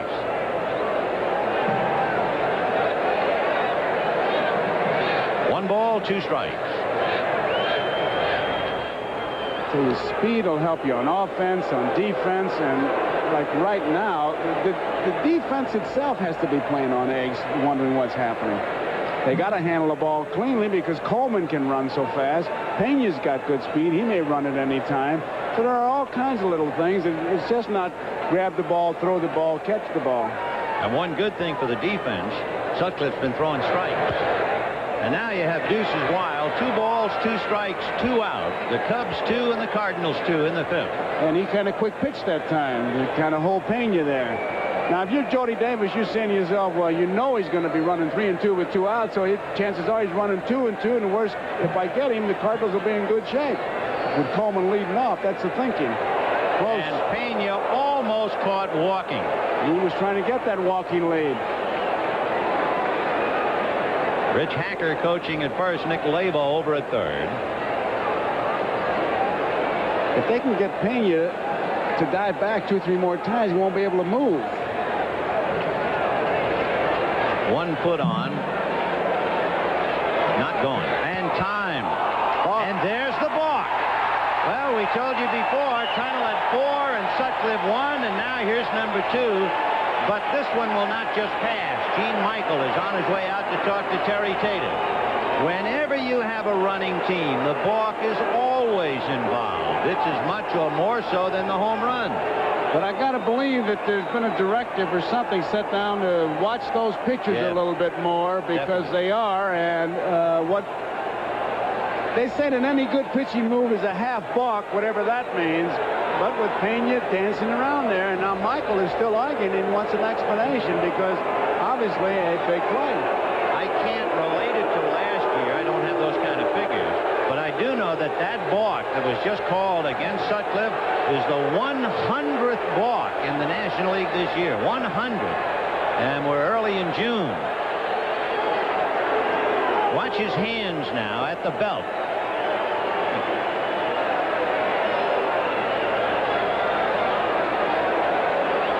And there was no stop. It used to be, the rule book said 1 second. And then everybody said, okay, how do you time a second? 1/1000. Then they said a complete stop. Well, that wasn't a second, and it was not a complete stop until the balk was called.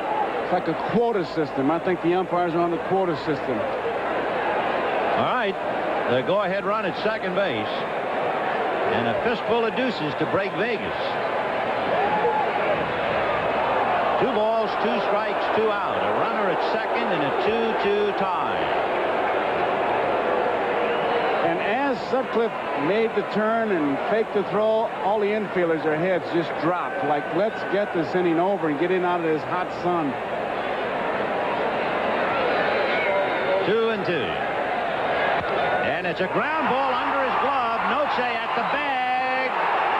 Safe. The run to the plate scored.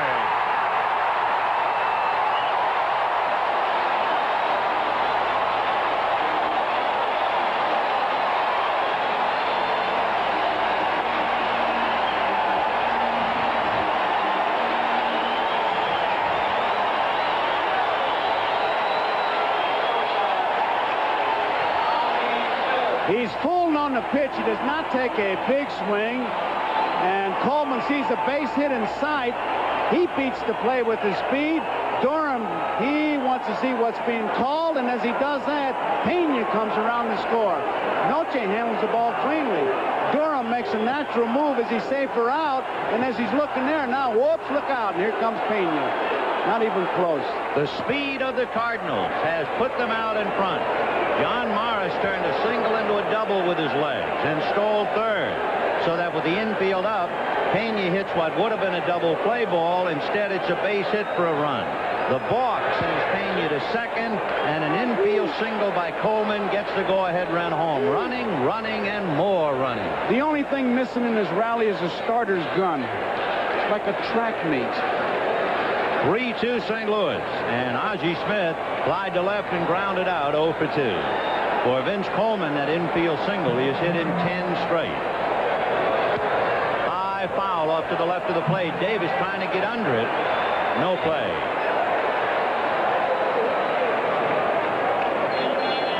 Boy, you talk about little ball. Oh, it doesn't get any smaller. This is microscopic ball here in St. Louis, and they are leading 3-2. By the way, thanks to Elliot Kalb doing some research for us, we told you that balk by Sutcliffe was the 100th. Well, that doesn't mean anything unless you can put it in perspective. Last year, in the entire year, there was 176. At the rate we're going, we'll have close to 300. So right away you say, they're really calling balks this year. Coleman wants to go, Vin. Who's going to say no to a guy who's stolen 40? Both feet on the rug. Boy, are they trying to burn Sutcliffe. And I tell you, the infield back on their heels, and you can understand it. You got to worry about the runners. You got to worry about if they hit the ball on the ground, boy, you got to spring into action. 1-2. There he stopped. He was going. He got a bad jump. He threw his left foot there. He was trying to dig it in, and Sutcliffe kind of quick pitched it, but he wanted to go. You can see him smiling. He had it all going. Jody would have gotten him, though. 2-2 to Ozzie Smith. 3-2 St. Louis in the fifth. For the Cubs in the sixth, Joe, Noche, Mumphrey, and Dawson due up. He's got him measured. Coleman is hoping that he could go on his pitch because he's got him measured.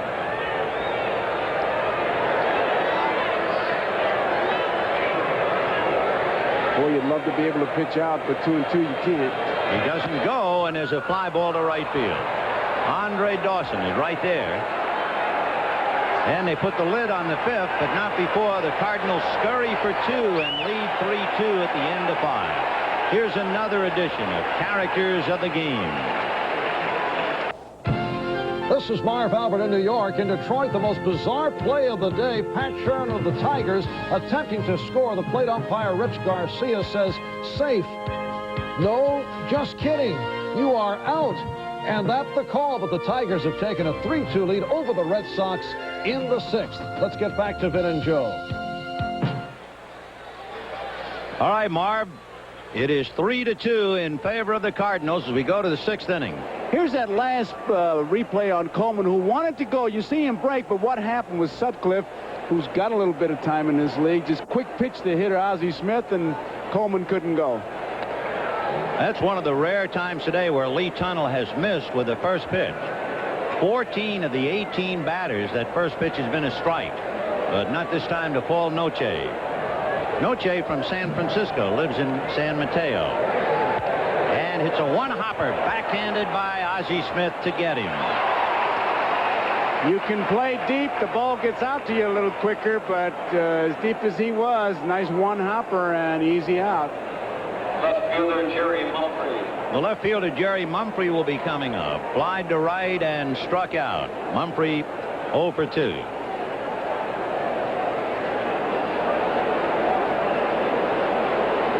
(3-2) St. Louis, top of the sixth.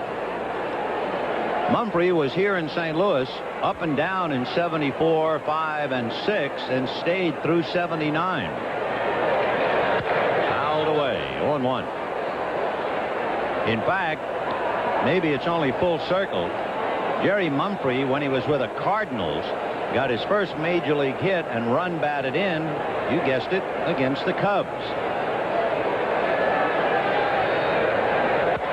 Another hopper, and Ozzie Smith, the vacuum cleaner, sucks it up. 2 down. They can try somebody else because I think that fellow has proven he can pick them up. That's 10 in a row since the single by Ryan Sandberg that turned out to be a disastrous base hit for the Cubs. And here comes Andre Dawson. To give you an idea about Andre Dawson and his left knee, one reason, I guess, why people were leery of signing him, he said that when he was playing for Montreal, they used $20 worth of tape on the knee every day. That was Canadian money. $20. And that left knee, you can bet, is wrapped right now. We talked about his fondness for grass and daylight. Also his fondness for playing in Wrigley Field. In 10 years in the big league, Andre's career average at Wrigley, .346. He hit for the cycle this year against San Francisco, the first Cub to do that since 1980. And he missed being only the second man in history to hit for the cycle twice in 1 year.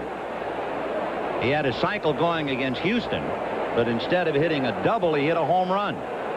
The only player to hit for the cycle in the National League twice, 50-some-odd years ago, Babe Herman of the Brooklyn Dodgers did. 1-1. Got to be strong to swing that bat. That's a 35-ounce bat. What was the heaviest bat you ever swung? 34 ounces. 34. You know, he also has a very intricate stance to the extent that his front foot, when he goes to swing, he kind of lifts it, and he always has Billy Williams watch his mechanics. And he loops it into left field. That'll be a base hit.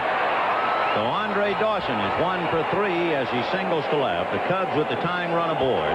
And the batter now will be Leon Durham, who has had a bad time against Lee Tunnell. He struck out in the second, struck out in the fourth. 3 runs, 5 hits for the Cardinals, 2 runs, 4 hits for the Cubs. And I'm surprised the first base area doesn't go up in smoke. With Jack Clark and Andre Dawson standing shoulder to shoulder, you're talking about a lot of heat over there.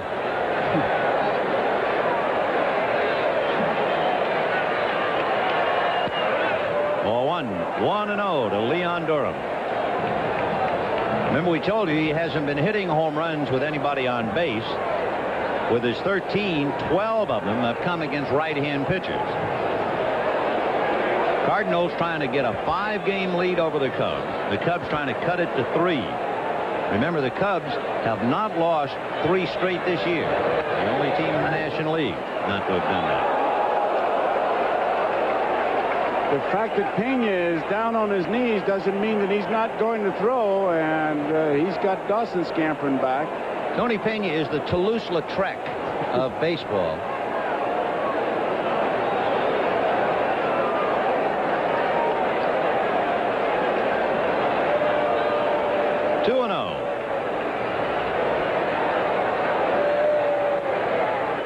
Ball 3. Now it's 3:30 down the lines. It is very hot. The ball will travel. And what we're pointing out is the fact that if you're Gene Michael, you have a chance to get out in front with Durham if he gets a hold of one. Well, he's got him hitting. I asked him about 3-0. He said, if I got a chance to tie it or go ahead, and I got the man up there, he's loose. Well, here he is.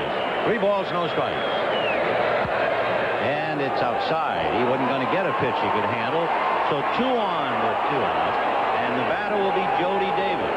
By the way, that is the first walk given up by Lee Tunnell. His control has been magnificent up to here. So the Cubs were down 1-0 and came up with 2 in the third. The Cardinals ran their way with 2 in the fifth to take the lead. And the Cubs now with Dawson at second, Durham at first, and Davis at the plate. Interesting conversation. Ozzie Smith called Pena out to the mound, and Ozzie Smith was taking charge. He was chairman of the board out there, and whatever he had to say, he was pretty emphatic in telling Tony Pena. And obviously, it would be how to pitch to Jody Davis. You got 2 men out, you worry about him. So Jody Davis at the plate. Jody hitting .262. Flied to center and struck out.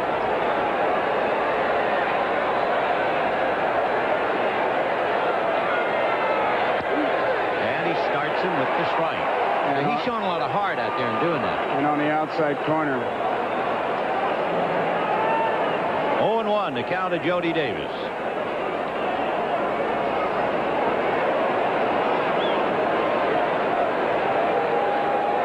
On deck, another right-hand hitter, Keith Moreland.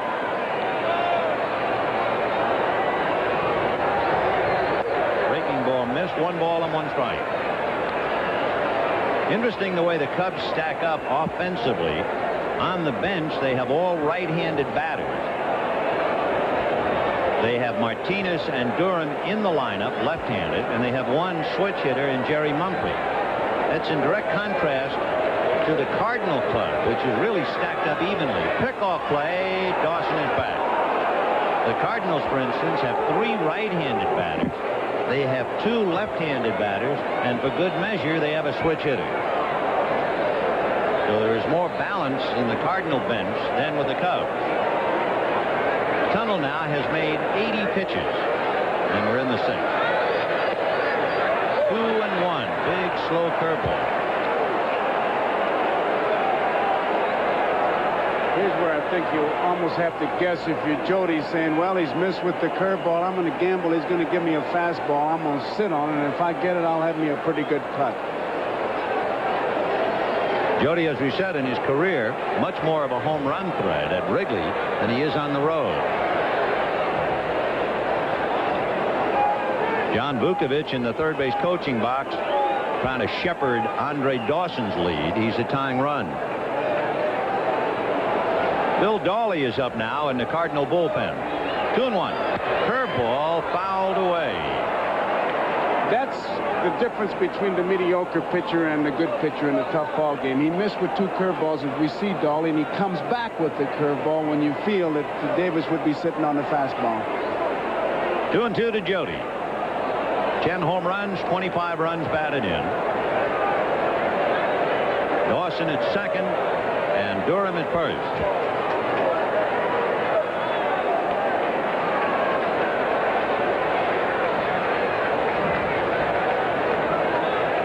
No deuces wild on Judah.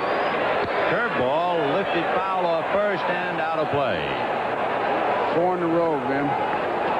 Well, if you're a catcher, maybe he's starting to think of something. How many times is Pena going to call curveball? Well, he's definitely thinking that now, guarantee you, because with the 2 that he missed, you thought he was going to go to the fastball. He didn't. Threw it for a strike, threw the last one for a strike. Well, it's the old story. He better be looking fastball. You can adjust on the curve, but you can't do it the other way around. Not that right. And Tunnel doesn't want to go 3 and 2s, so this ought to be the best thing he has in the store right now. 2 balls, 2 strikes, with 2 on and 2 out, 3-2 St. Louis. And it's a little breaking ball hit off the end of the bat, and Ozzie Smith takes care of all. No runs, a hit and 2 left. At the end of 5 1/2, Cardinals 3, Cubs 2. The Cardinals and the Cubs, one of the great rivalries in all of baseball. You played for the Cardinals. When I say Cardinal-Cub rivalry, what comes to mind, Joe? 1949. We've had 3 games to play, 3-game lead, 6 to play. Played Pittsburgh last, played the Cubs. The Cubs knocked us out of the pennant. 1949. Okay. Nice rivalry. Yeah, and how, I should say. Well, let's take a look and find out what's going on here at Busch. For the Cardinals, leading 3-2, Tommy Herr, Jack Clark, and Willie McGee. Tommy Herr lined out to left field and grounded out. So Tommy 0 for 2. Big crowd enjoying every minute of it. Well, they should. It's a good one. Then while Mumphrey's running out to left field, don't want to overlook that piece of pitching by Tunnel. 5 curveballs in the jam. It'll not show up in the box score, but that was a great piece of pitching. Yeah, and even Jody Davis would grudgingly have to admit he hit that slow curve at the end of the bat from the last out. So Tommy Herr hitting .293 at the plate. Now let's see if Jody calls for a curve. Nope. 1 ball and no strikes. Tommy Herr had a magnificent 1985 and then a somewhat dismal 1986, showing signs of coming back.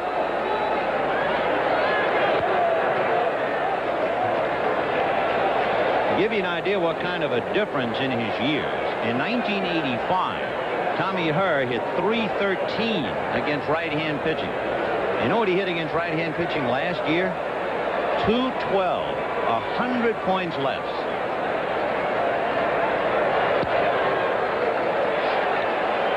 Three 3-0 the count.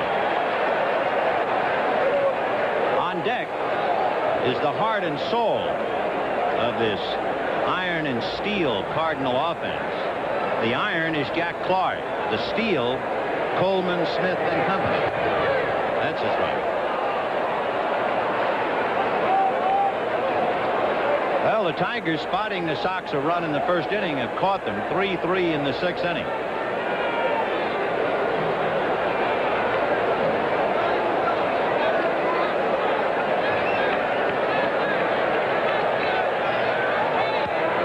Well, 3-2, the count to Tommy Herr.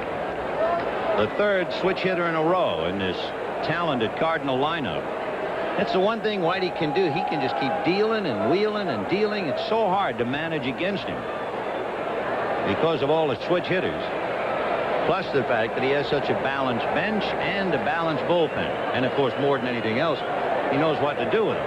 And he's had a secret weapon in Okendo, but he's not so secret anymore. That's right. As he calls him, the MVP, the Perversity. You know, when you think about it, and maybe this is one reason, and we're not diminishing Whitey's skills as a manager, but I would think every manager is really subject to the whims and decisions of the general manager. But that might not be so here in St. Louis. Whitey was the GM, and I would think Dow Maxwell would spend a lot of time, and well worth time, listening to Herzog. That doesn't happen in most other ball clubs. Well, I've got to believe that that's one reason, one of the conditions that Whitey had. And the reason he gave up the general manager's job, he said he couldn't negotiate. He said an agent would come in and tell me how good a player is. Hey, man, I see him for 162 games. 3-2. And there's a shot to right. Going back is Dawson. It's over his head against the wall. Kerr is into second base, standing with a double.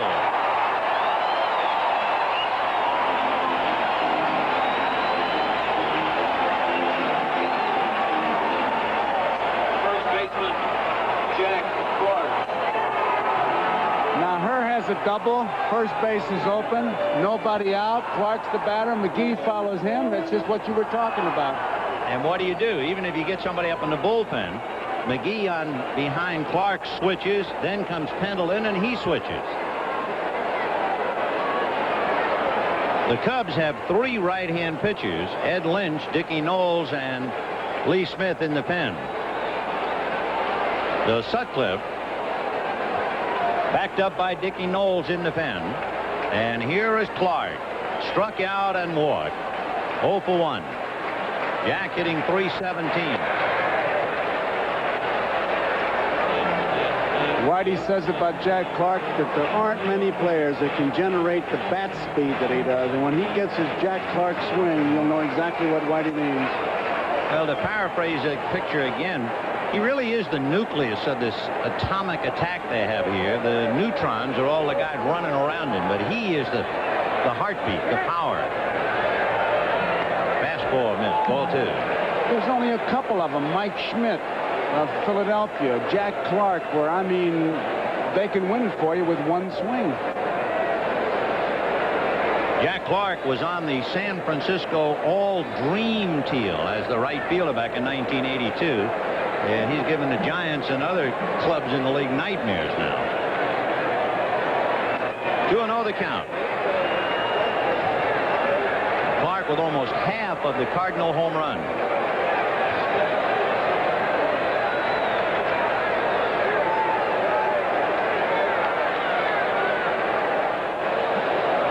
It's one of those situations where what do you want to do? Nothing. I want to hold the ball as long as I can.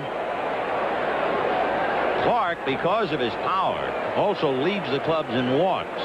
He's looking for his 51st walk. Breaking ball in there.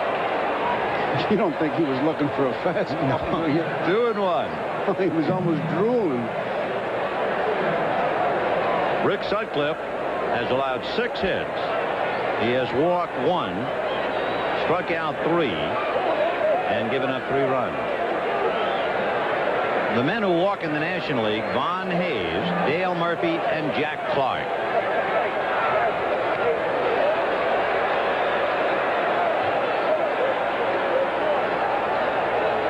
Cardinals 3 runs, 6 hits, no errors. Cubs 2 runs, 4 hits, and no errors. Cardinals led 1-0. Cubs led 2-1. But now the Cardinals back up on top and trying to get some more.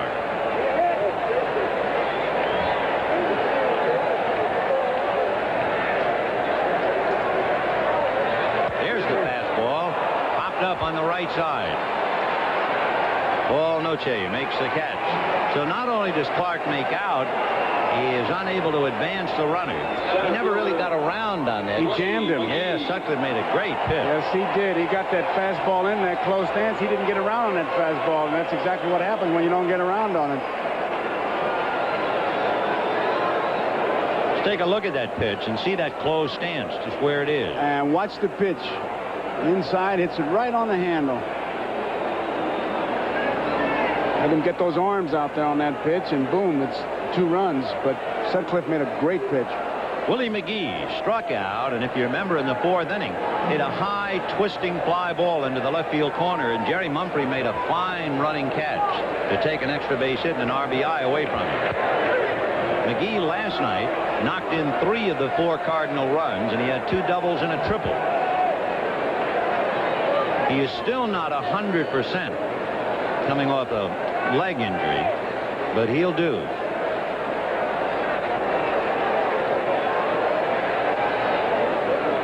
1985, remember, he led the National League in hitting. And then gave back almost 100 points in batting last year.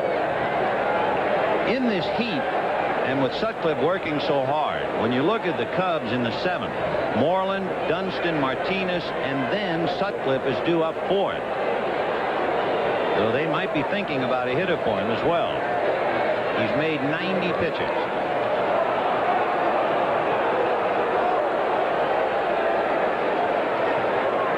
Sutcliffe trying to be the first National League pitcher to win 9.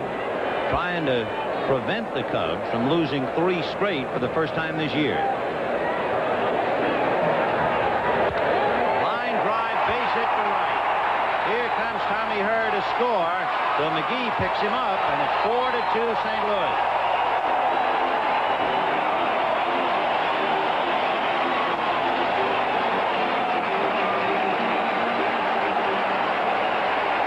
Third baseman, Terry Pendleton.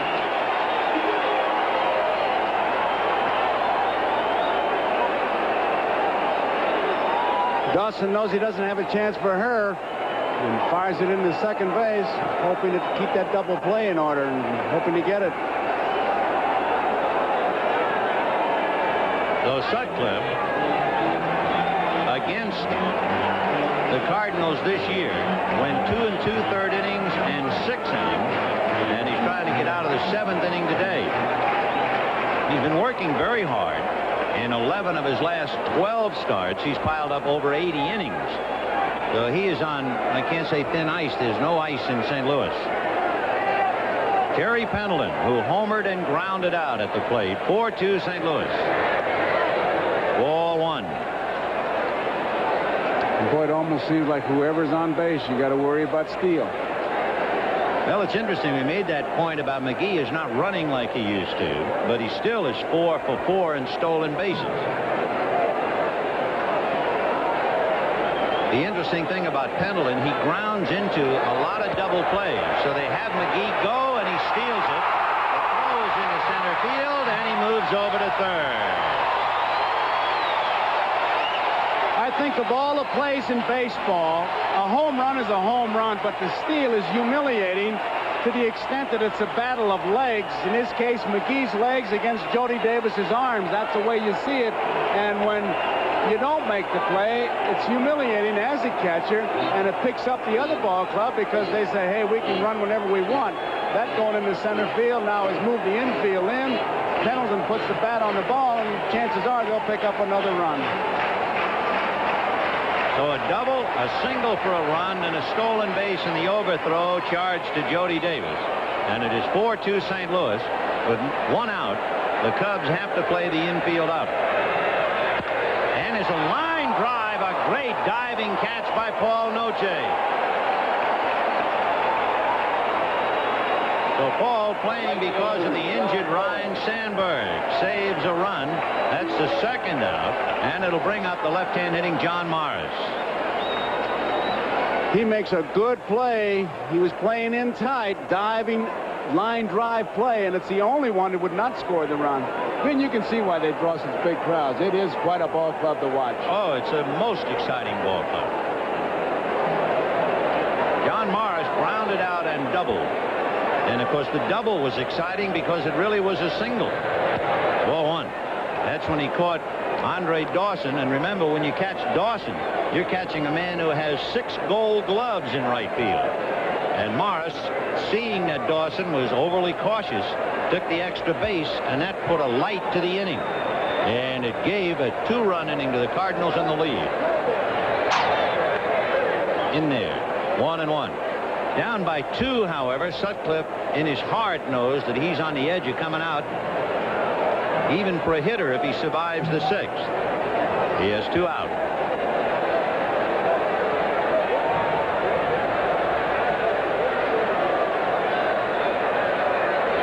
Fastball, and Morris a little late, slapped it foul. 1-2.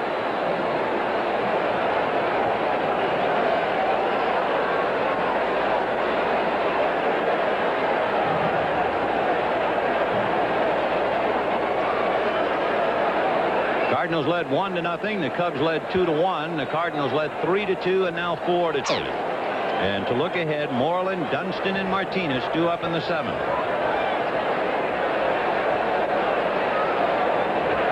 The paid attendance today, 47,395, and there's over 49,000 in the house. Ground foul. And it looks like about 46,000 are wearing some kind of red, and you're looking at 50,000 Bloody Marys. 47,395. In fact, if they draw over 45,000 tomorrow, and I'm sure they will establish a new attendance mark for a 3-game series here in St. Louis. And it figured that if they break the old mark, they would do it with the Cubs. And we repeat, after tomorrow, the Cardinals and the Cubs will not play each other again until the 18th of September. So it's time for the Cardinals to widen the gap, and the pressure is on the Cubs to narrow it. 1-2. 2-2 to John Morris.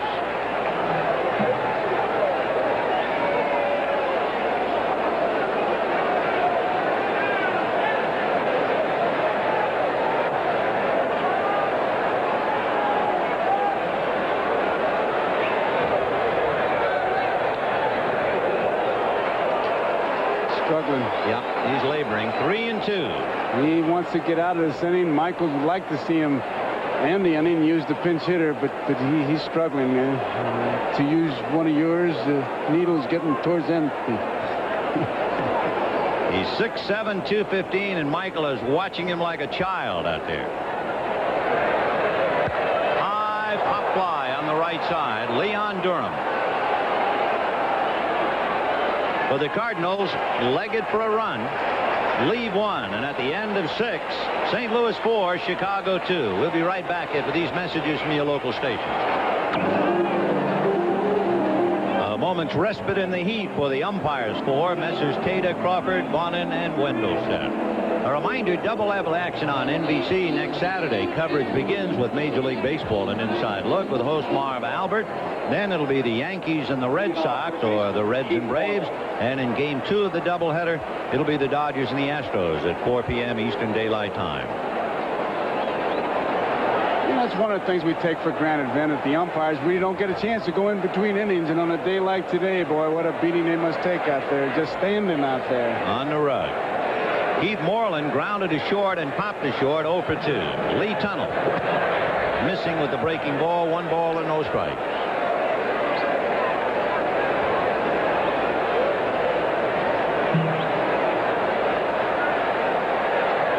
Fastball is hit to Ozzie Smith. No contest there, 1 away. Let's go to New York and get another update from Marv Albert. Thanks, Vin. At Candlestick in San Francisco. This is rookie Shane Mack of San Diego connecting for his first Major League home run. Padres now leading Atlee Hammaker and the Giants 4-1, bottom of the 2nd inning. Back to Vin and Joe. All right, Marv, 1 away, and Sean Dunston, the batter, the first home run of his big league career. A day to remember.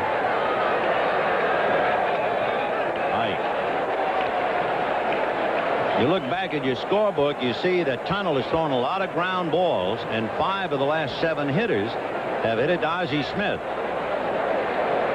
It's not a very good percentage. Talking about throwing your money down the drain. It's a good way to go busted. Keep hitting ground balls to him. 1 out in the 7th. 4-2 St. Louis. Breaking ball hit to center, and that'll be a base hit for Shane Dunston. So Sean holding on, and Dave Martinez the batter. Ball was out of the strike zone, but he just reached out and jammed it into center field. Gary Matthews is in the on-deck circle. So Dave Martinez is coming up, and Gary Matthews will be batting for Rick Sutcliffe. Remember, we told you, in the Cub dugout against a right-hand pitcher, they're all right-handed batters.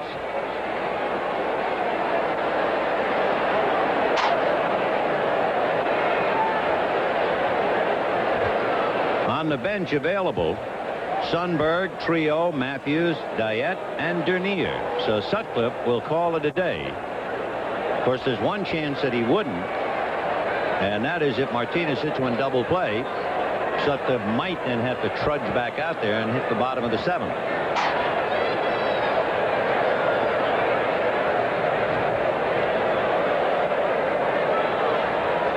Dunston at first. He's 1 for 3. In fact, he could be 3 for 3. Dunston singled, was robbed on that great catch by Terry Pendleton, and now singles again. And remember, when Dunston was aboard in the 3rd inning, he put enough heat on that Lee Tunnell balked, as you see Bill Dawley in the pen. 0-1.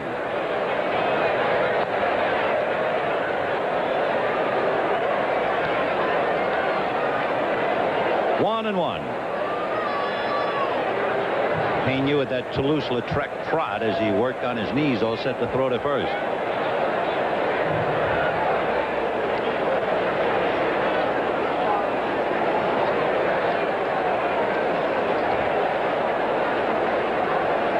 Dunston has stolen 8 out of 9. However, with his ball club down by 2, perhaps they just as soon keep Clark on the bag.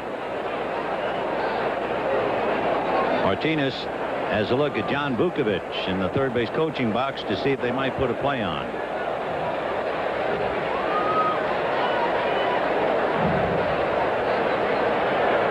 And they put a play on. A line drive base hit to right.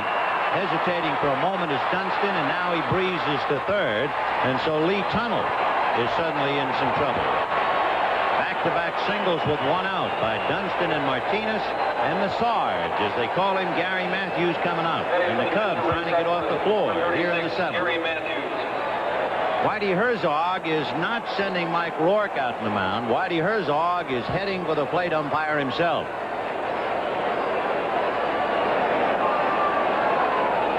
He's made his mind up, and I think he's going to make that double switch. He will. Jose Aquindo will come into right field and bat 9th, and Bill Dawley will go in John Mara's spot and bat 7th. So it is 4-2 Cardinals, but with 1 out. The Cubs have the tying runs at first and third. We'll be back. All right, the Cubs trying to come roaring back in the 7th inning. Bill Dawley picking up the pieces for Lee Tunnell. Runners at first and third, 1 out in the 7th. 4-2 St. Louis, and Gary Matthews. Ball 1. They're checking no swing, says Jerry Crawford. 1-0. Dawley is 2-4 in 24 games. The one thing about Dawley, although it is a big ballpark and Pendleton's coming in to talk to him, but the one thing that must make Herzog slightly uneasy about Dawley, he has only worked 40 innings, and yet in 40 innings he leads the Cardinals in home runs allowed. He's allowed 8. Bad habit for a relief pitcher. Slider, and the count 1-1. Gary Matthews, and it's interesting to point it up. We're talking about all right-hand hitters in the dugout. He's hitting over 380 against right-handers. You know what he's hitting against left-handers? Less than 150. How do you figure that? 1-1. Another slider down and away. And he's in a hole, 1-2. Pena's setting up on that outside corner, and Dawley was able to hit it. Matthews batting .308.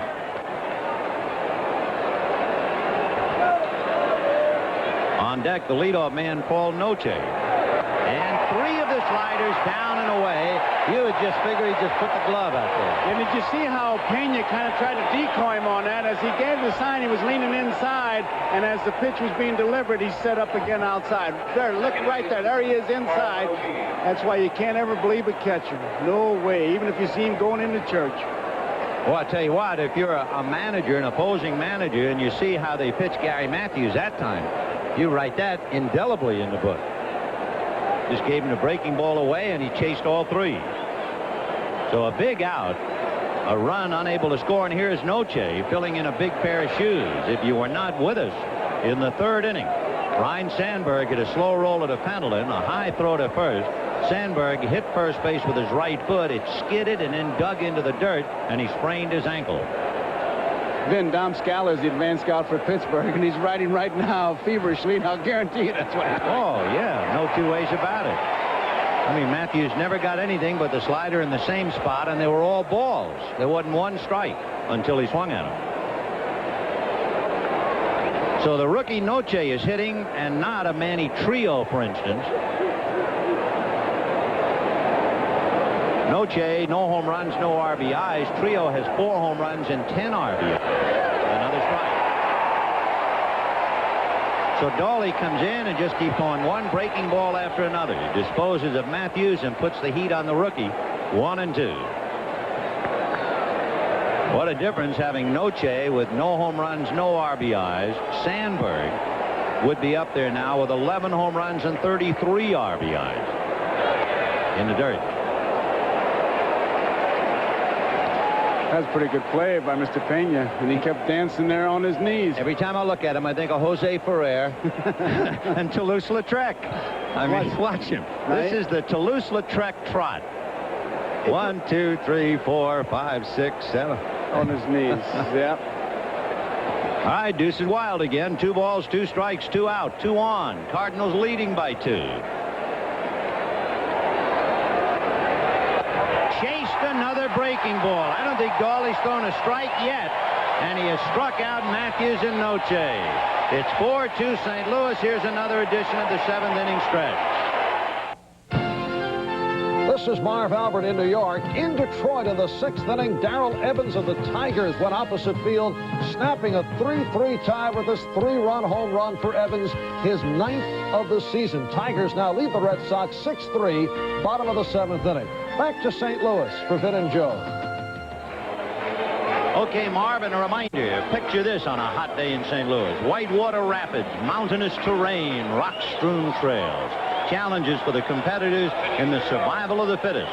Australia forming the backdrop of this grueling test of endurance. 8 athletes battle the elements and each other in 4 challenging tests of skill and stamina. Exciting. Join us tomorrow down under at 4:30 Eastern right here on NBC Sports World. Well, if you're going to compete today, it would be skins against the shirts. And there aren't too many shirts. Leading off catcher Tony Pena. Here's to you. Dickie Knowles will now come in from the Cub bullpen after a great bit of relief pitching by Bill Dawley. And Knowles' job is to hold the Cardinals and hope that Mumphrey, Dawson, Durham, and company can play catch-up. Knowles will be pitching to Tony Pena.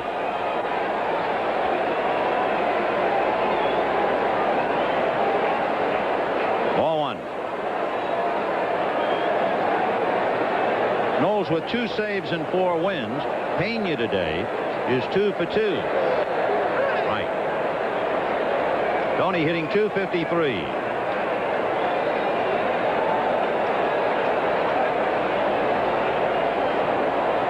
Knowles has done very well. Looks like he's kissing his bat. He loves it. Well, he doesn't love his bat. He likes it very much. He talks to it. He said, come on, baby, get a hit. Come on, a lot of hits in there. 1-1. Breaking ball in the dirt. Now, if you love your bat, you wouldn't go get it in the dirt chasing that thing. Well, he's the first player I ever saw get emotionally involved with the bat. I've heard of, they tell stories of ball players taking their bats to bed and all that kind of stuff. That's the first kiss I've seen applied. Yeah. That'll be in the record book. Most times bats kissed by player in one game. Daytime. 1-2. Tony fouled it off. He's still up there. 1-2, the count to Tony Pena. Leading off matters in the bottom of the 7th. Cardinals 4 and the Cubs 2. That foul tip went right off Jody Davis's mask, and as Pena walked by, he tapped him as if to say, hang in there, pal. Yeah, at least there's somebody else who cares. That's right, he cares. Umpire did what he always does. He checks the ball.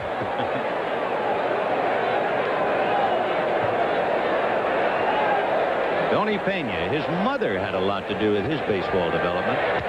Ground ball back to third. Nice hop from Moreland. And a bad throw by Moreland. That is one of the weaknesses of the Cubs in trying to succeed on AstroTurf. moving Keith Moreland to third base. That is the 14th error that Keith Moreland has made at third base.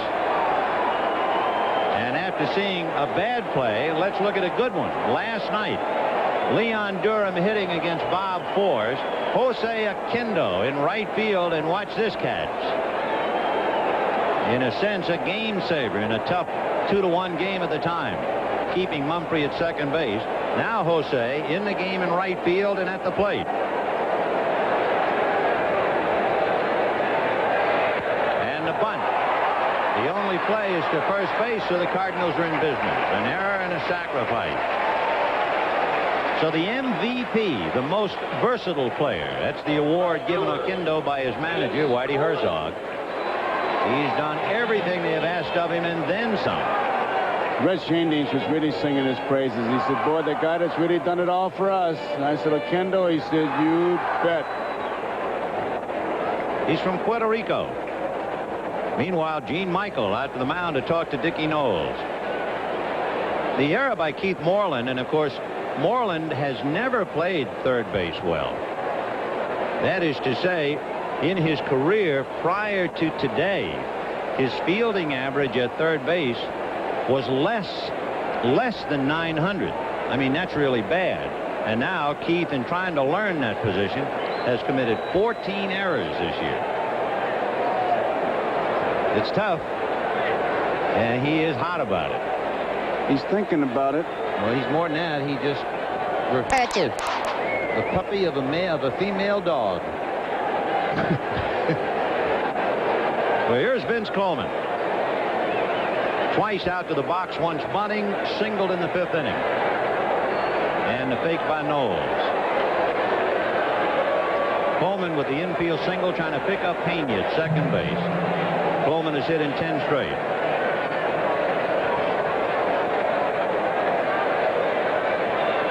Four-2 Cardinals, bottom of the 7th.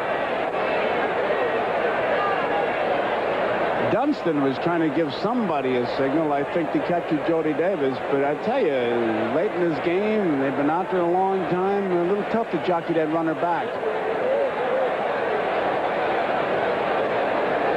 If Pena was a jockey, he looks like he fell off the horse. Right. He will not win the neatness award, but Tony's been everywhere. He has scored once, and he's been on base 3 for 3. He caused Sutcliffe to commit a balk in the 5th inning.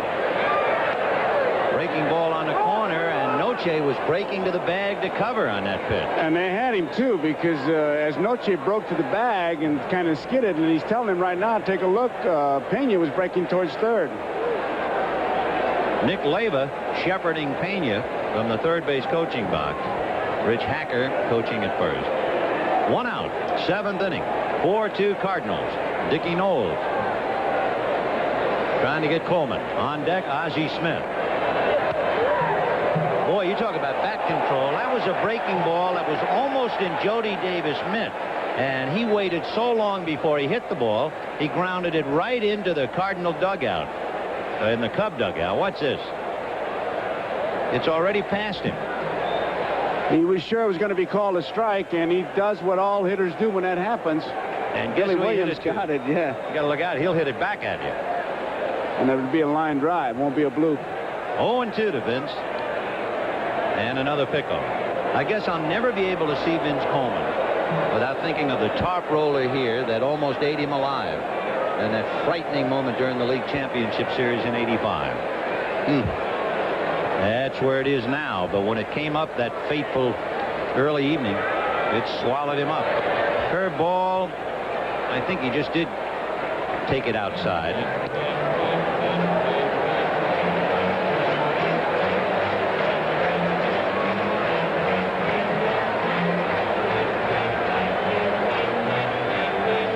Hitting .296.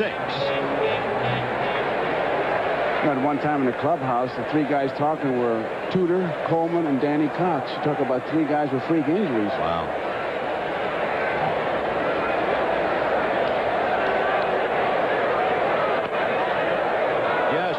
breaking ball.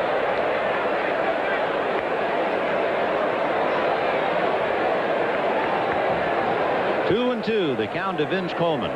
4-2, Cardinals leading the Cubs in the 7th. 1 away. Michael peering out, hoping that Knowles can do the job. And it's hit into left field. Base hit. Charging is Mumphrey, so they will hold Pena at third. The throw allowed to go through, but a good deep by Moreland to prevent Coleman from going to second base. So Vince Coleman is 2 for 4 as he singles to left, and that'll bring up Ozzie Smith. He just serves that ball. It's the outside part of the plate, and that's what they've been wanting him to do.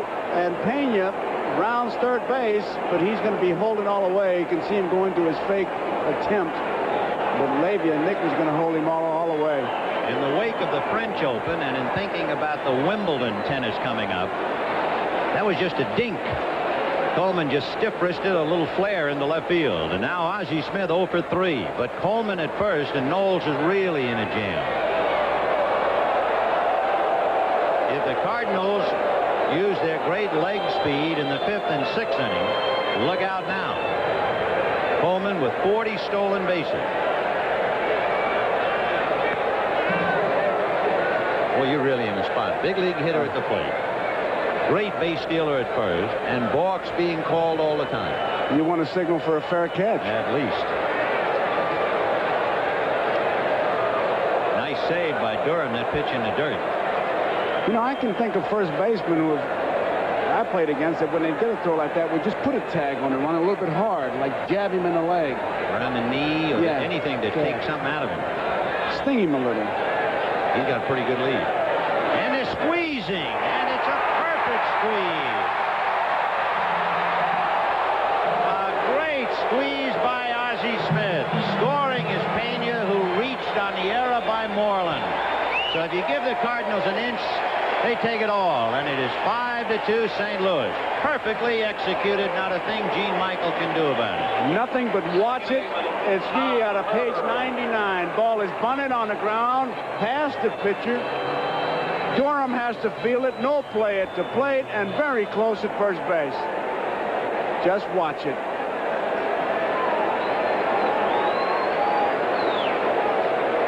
He almost beat the play at first. Yes, sir. Took a quick throw from Leon Durham to Paul Noche. You couldn't diagram that any better. So we were talking about Ozzie Smith, how he led the National League last year in RBIs without a home run. He is leading the National League in RBIs without a home run this year. And that's just another reason how he does it. Now, don't misunderstand me. We're not saying he's leading the league in RBIs. We're saying of all the players in the league, without a home run, he is leading. He has 32, and he had 64 last year. 0-1 to count to Tommy Hurd. Pickoff play, wrong side of the bag. Boy, if you had to use one word to describe the Cardinal attack, it's manufactured. So Coleman, who was bunted to second, waiting to be picked up with 2 out. Cardinals with 1 in the second, 2 in the 5th, 1 in the 6th, 1 in the 7th, have run their way to a 5-2 lead. It is somewhat demoralizing for the Cubs because the Cardinals have beaten Chicago 5 of the last 6. The Cubs know that if the Cardinals win this one, they will have beaten them 8 out of 11. The Cubs will then have lost 3 straight for the first time this year, and worst of all, they will be 5 games back. So for the Cubs, they're going to have to shake themselves in the 8th and 9th innings. Coleman got hit with that throw, as you see him shaking his wrist. But the thing that this does, it just keeps those infielders on edge, and when you've got them on edge, the percentage obviously comes over to your side. 1-1 to count to Tommy Hurd. 2 balls, 1 strike.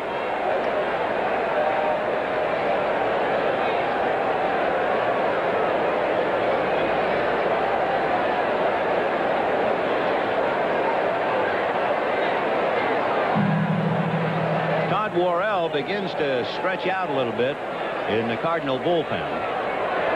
Fastball ran away. 3-1 the count. You know the feeling you get playing the Cardinals, Vin, as we see Worrell, is like somebody keeps turning the knob to turn up the pressure a little more, a little more, a little more. Yeah, they're not going to hammer you over the head. They're not a home run hitting team. It's like being eaten to death by a moth.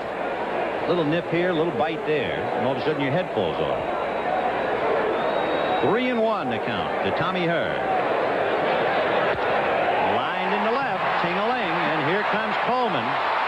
The throw, not nearly in time. So it is 6-2 St. Louis.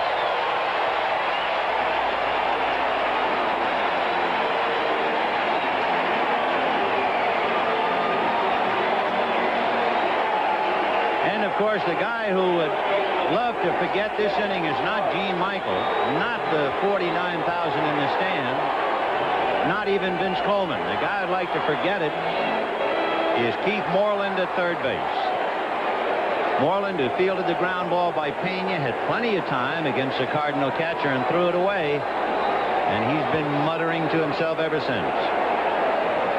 6-2 St. Louis. Right. Now, if this game were played in Wrigley Field, which would be baseball's answer to the Rose Bowl, the Cubs, you'd figure, could explode. But in this big ballpark, they're in a lot of trouble. 1-1. Although, to counteract that theory, the Cubs would point to the fact that they are under 500 at home and 8 games above 500 on the road.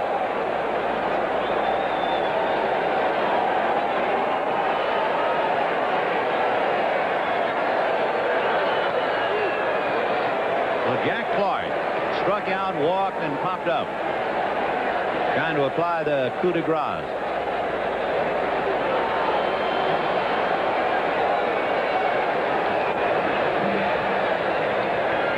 There goes the runner. Check swing for a strike. The throw sailed away. So Tommy Herr steals second base. Jody Davis didn't have a chance. Nor was he set to make a throw. He thought with Clark up there, they'll be hitting away. And Herr was able to take a lead because Knowles wasn't watching him that close. And the throw really was a sailor. He didn't have a good grip on it. Did not throw with the seams, and you could just see it sail off. That's 3 stolen bases against the Cubs. The Cardinals now have 90 stolen bases this year. Worrell has stopped throwing. Ricky Horton is now throwing in the Cardinal pen. And if there's one thing, as I said before, that demoralizes the ball club is when the other club is just running on you. It's arm against legs, and Cardinals obviously winning that battle. On their way to over 200. The Cardinals are the high-flying St. Louis team, and that's ball 4 to Clark, and it brings up Willie McGee. McGee will be the 7th man to come to the plate, and there isn't a thing Gene Michael can do about it.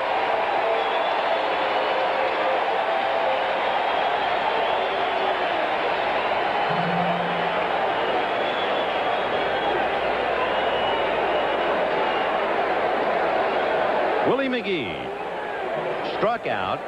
Mumphrey took an extra base hit away from him, and then he singled to drive in a run, Herr, in the 6th inning. Right.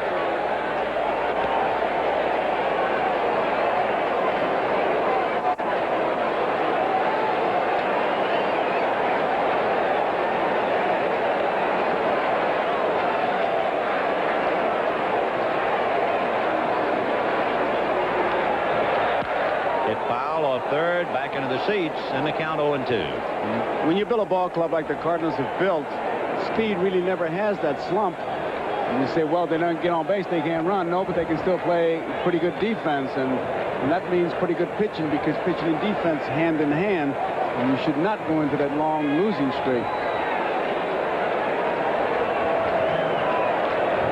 Dickie Knowles is trying to get an out here and get out of the inning. It's 6-2 Cardinals in the 7th. Ground ball into right field. Base hit. Tommy Herr will score. 7-2 St. Louis. And the bird has flown. And that ball looked like it was out of the strike zone, and it was an artificial surface hit. Once it hit that surface, he just scooted right through there. And Tommy Herr, running all the way, picks up another big run. Here's the pitch. Not a strike. It was out of the strike zone. You see Jody was even down on his knees trying to block it, but once it hit that artificial surface, right through the infield it went. So Terry Pendleton, the 8th man to come up in the 7th inning, and the Cardinals have broken it wide open. At the end of 4 innings, the Cubs led 2-1, but it has been all St. Louis since. 2 in the 5th, 1 in the 6th, and 3 in the 7th. Hall in the Cub pen.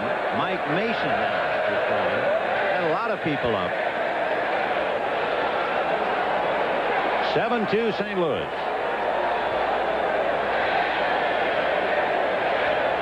When the Cubs hit in the 8th inning, Jerry Mumphrey, Andre Dawson, and Leon Durham.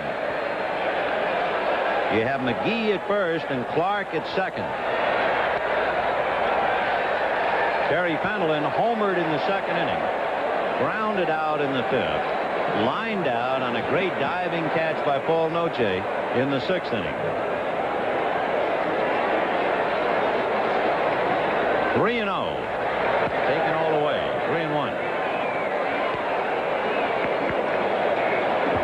So the Cardinals with a chance to increase their lead over the Cubs to 5 games.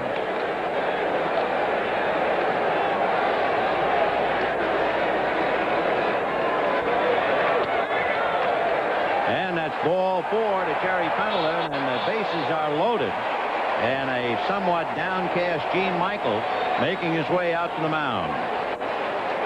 And I'll tell you, the infielders pretty well tell the story. Moreland, hand on his knees. Dunson has his glove off. So does Noce, Bull Durham. It's hot. It's been a long inning. Cardinals have been running them right into the ground. It's very difficult to stay up and really keep it pumped. We talked about at the beginning of the game that today was an anniversary. This day in Cubs history, they acquired Rick Sutcliffe. 1 year ago, they, with the bases loaded, and Bill Dawley at the plate. Mason lost to Tunnel last weekend. Now he's in here mopping up. High fly ball to dead center. Dave Martinez is there. And mercifully, the last out of the inning as 9 men come to the plate. 3 come home and 3 are left. But it was the first play, a little ground ball to Keith Moreland, and he threw offline, and that was the beginning of the end for the Cubs. The picture of dejection, his error opening up the gates for that 3-run 7th. But of course, he's done a great job day in and day out for the Cubs, whether he's playing the outfield or as he is now playing third base. Now we'll see if the Cubs can get off the floor against Bill Dawley with Jerry Mumphrey, Andre Dawson, and Leon Durham. And he promptly opens it up with a single to center. So Mumphrey, a line drive base hit, and that will bring up Andre Dawson. Right fielder Andre Dawson.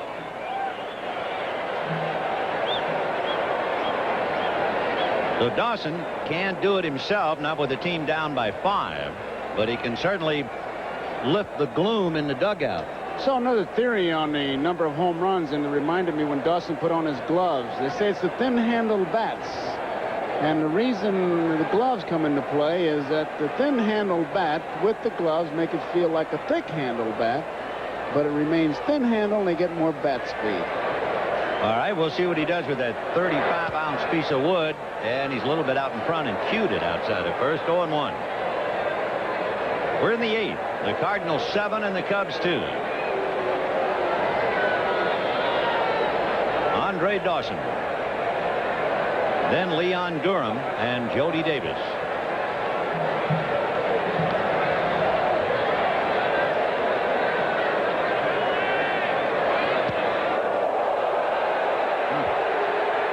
And Dawson taking plenty of time getting up off the floor. 1-1. He was starting to stride into that pitch. Watch him go into it like he thought it might be outside, and it just sails in and down he goes. I don't believe it was anything like a knockdown. The score being what it is, 7-2, you don't want to wake up the sleeping dog. and they're going to let the Cubs just play it out in the normal strains. 1-1 to Andre. Breaking ball is hit up the middle, so the Cubs trying to come back, and they get back-to-back singles by Mumphrey and Dawson, and that'll bring up Leon Durham. Ricky Horton, the left-hander, is throwing in the Cardinal bullpen. Of course, after Durham, the only left-hand hitter in the lineup is Dave Martinez. And as we pointed out, there are no left-hand hitters on the bench. So if Whitey wants to make the move, he's going to make it right now with the left-hand hitter Leon Durham coming up. Bill Dawley has had his troubles. From 85 until recently, he was 0-11 until he beat Atlanta, and he's on his way out now. Leon Durham, first ball hitting, hits into a force play, 5-4 from Terry Pendleton to Tommy Hurd. So Durham not around very long. Here's that play again. Ricky Horton starting him with a breaking ball, and it's tapped wide at third. Pendleton with the play in front of him to Hurd. The throw to first not in time. So 1 out. Runners at first and third. And Horton will now pitch to Jody Davis. Should he falter, he is backed up by Todd Worrell, who worked an inning into third last night.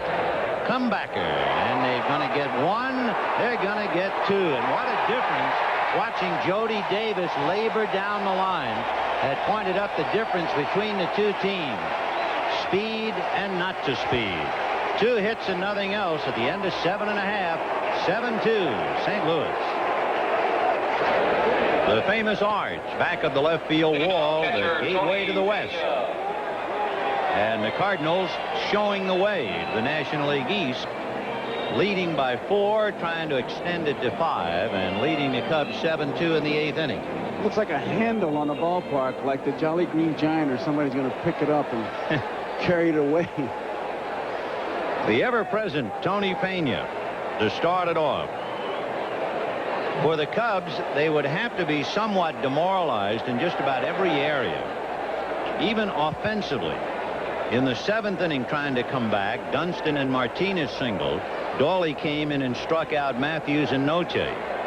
In the 8th inning, they get singles by Mumphrey and Dawson, and Horton comes in and stops Durham and gets Davis to hit into a double play. So Gene has been stifled offensively. His defense cost him 3, and has he been burned by the Cardinal speed?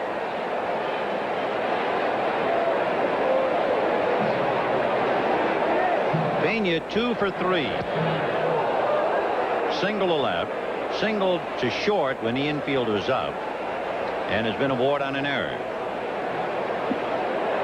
Now everybody but Jack Clark is on the outside of the candy store looking in. Clark has struck out and popped up and walked twice. 1-2. Hit to center. Martinez has a bead on it. 1 away.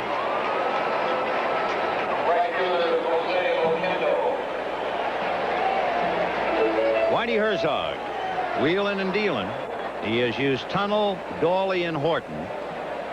Considering the fact that he has lost John Tudor, the slow start of Todd Worrell, the injuries to Tommy Hurd and to Tony Pena, Daly out, Lottie out.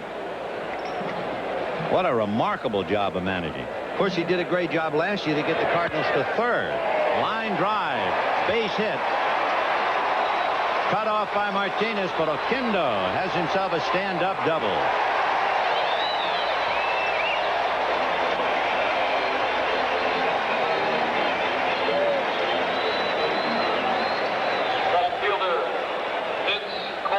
Jose Oquendo, a double to right center. It's been Sutcliffe, Knowles, and Mason. Detroit leading Boston 6-4, and they have just gotten the last out. So Detroit knocks off Boston 6-4. Tigers began the day 7.5 back of Toronto.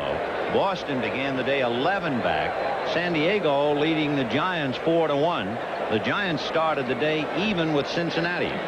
Cincinnati is at home with Atlanta tonight. Line drive, base hit to center by Coleman. Here comes Oquendo. Martinez's throw is a good throw, and it got away from Jody. And down to second goes Coleman. Davis was in a haste to catch the throw and then make the tag, and he left the ball behind him. He came up with a handful of empty, and the run is in.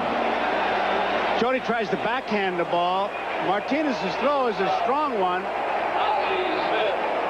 Instead of going out and getting the ball and coming back, he tried to backhand it, and it cost him. And the other thing it does, Coleman goes to second base. Double play is lost. And it is 8-2 St. Louis.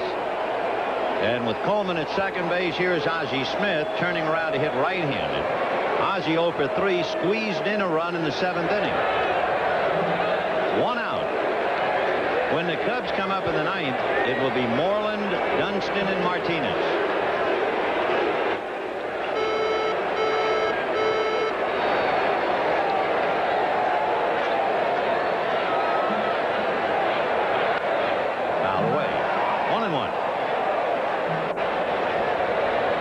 The Cardinals have been unstoppable since the 5th inning. They had 1 in the 2nd inning, and then 2 in the 5th, 1 in the 6th, 3 in the 7th, 1 in the 8th to break it wide open. Here it is. And that's hit into right field, base hit. It'll be the 3rd straight hit, and there's no reason to send Coleman in, not on Andre Dawson's arm.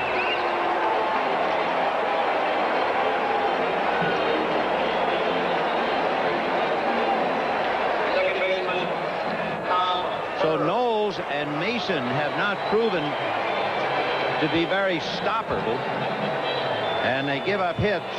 Knowles 2 runs and 3 hits. Mason now has given up a double and 2 singles, and Ed Lynch goes down to the pen.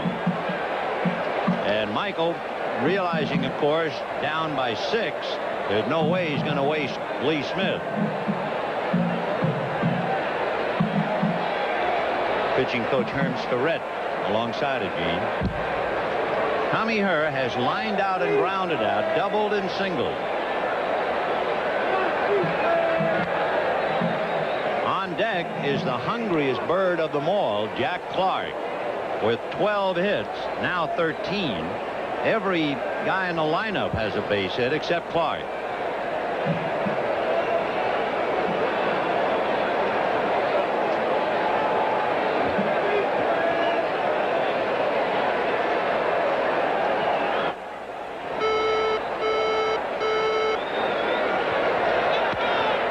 Hit to center field for a base hit.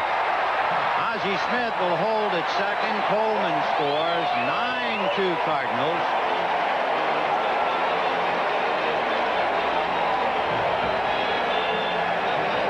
And when you see this game, you realize the truth in George Will's remark about Cub fans are 90% scar tissue, and a lot of them have decided to leave.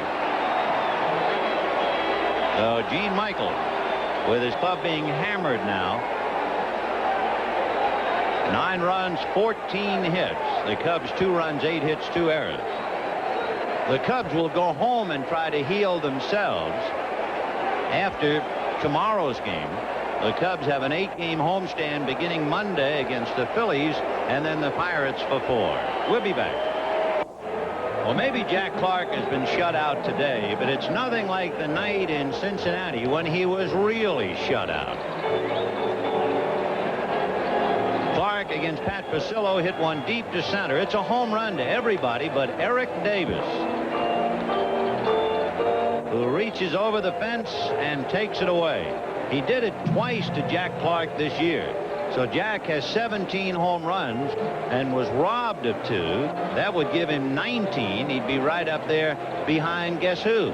Eric Davis and Andre Dawson. Oh, also Jack, however, and he'd be the first to admit it, He had a grand slam home run in Houston, where just about everybody who saw it thought it was foul except the umpire. So they taketh and they giveth, and here's Jack. Walked twice, struck out, popped up. Ed Lynch. He is the 4th Cub pitcher. Sweep. What the fans are hollering. Sweep.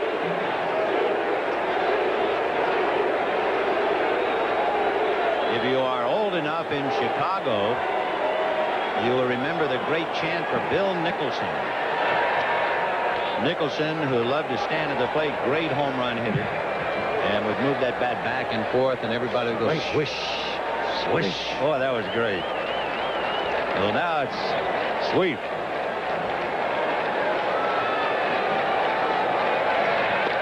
It was great, and then Big Nick could get up and take a swing and miss it, and that mask would come 4 inches off your face with the breeze. He really took a big cut. Tomorrow, trying to prevent a sweep, Scott Sanderson will be going for the Cubs, and Danny Cox will be going for the Cardinals. Ozzie Smith at second, Tommy Herr at first, Jack Clark at the plate, 1-1, and that's fouled away. 1-2.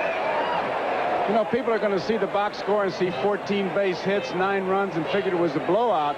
It really wasn't. There was some great pitching done by Tunnell, and especially in that 6th inning with all those curveballs of Jody Davis and the way the Cardinals manufactured runs. And the game got away in the 7th and 8th inning, but I tell you, the Cardinals have sent a message throughout the National League at least. They can make runs when they need to. 1-2. And Clark rolls it up along third, foul. In looking at the Cardinals' work this year, they have posted particularly good numbers in Chicago. They have beaten the Cubs at Wrigley Field 5 out of 6 times. That's their best mark on the road anywhere. So if Herzog will be 5 in front of the Cubs, he's done it by beating them head-to-head. If the Cardinals win today, they will have beaten the Cubs 8 of 11, and the difference is the 5. 2-2 to Jack. Ed Lynch, big kid out of Brooklyn. His dad at one time an usher in Ebbets Field, originally signed by the Mets. Foul ball. He changes speeds very well, Lynch, and you have to snicker because Jack Clark was a bit in front of that one. Yeah, a little bit. He about pulled it into the Cub dugout. So Ed Lynch trying to get Clark with 1 out. Smith at second, Herr at first. 9-2 St. Louis.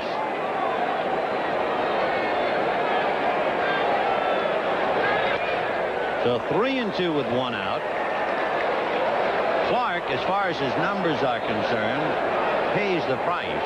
We told you he is striking out actually more this year at this stage of the year than in any year of his career. We'll see what that means with the runner. Of course, remember, they're leading by 7. They're not going. And he reaches for a ball, and it's a fly ball to center. Right before the pitch was made, Herr at first base looked over at Leyva and kind of motioned, am I running? And Nick just held up the 1-1, the number of outs. And when the pitch was made, Tommy broke off first, but Ozzie was holding it second. So very wisely, watching the lead runner, he held. But he was ready to go. So still 2 on, 2 out, and Willie McGee the batter. McGee is struck out, robbed of a hit by Jerry Mumphrey, and then twice single to right to pick up RBIs, 2 for 4. To repeat for the Cubs in the 9th inning, Keith Moreland, Sean Dunston, Dave Martinez.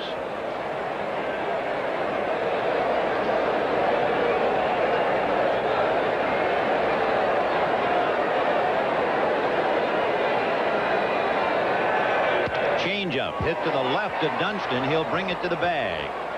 So they get the force play, and the Cardinals settle for 2 more and leave 2. At the end of 8, the Cardinals 9 and the Cubs 2.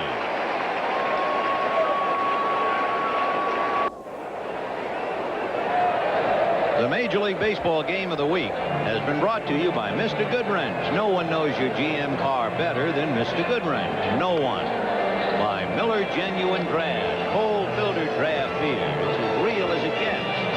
By AT&T, the right choice. And by Brute, quality men's fragrance and toiletry. Brute, it smells like a man.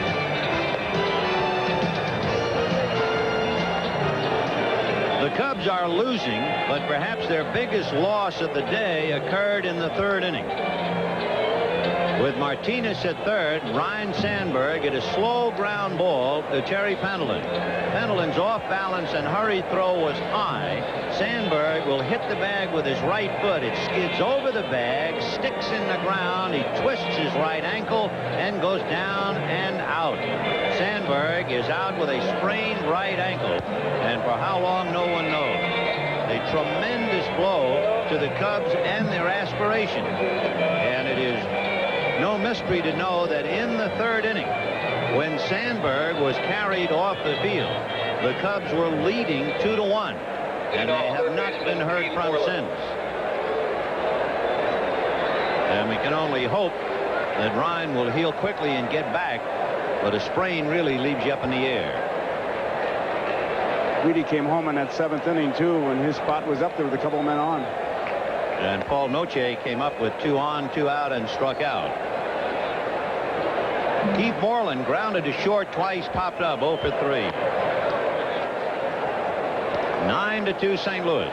And Ricky Horton trying to put the lid on it now and take it back to the clubhouse. In there, 2-1.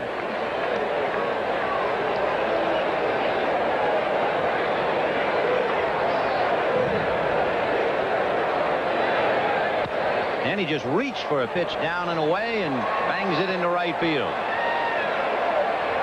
So Moreland, going the other way, gets a base hit. Shortstop, Sean And the batter, Sean Dunston. Sean singled to center, scored a run, robbed of a hit on a great diving catch by Pendleton, and then Sean singled again in the seventh. In the seventh, there was still a game going. It was 4-2 Cardinals, and with 1 out, Dunston and Martinez singled. And Dawley turned around and struck out Gary Matthews and Paul Noche, and that was it.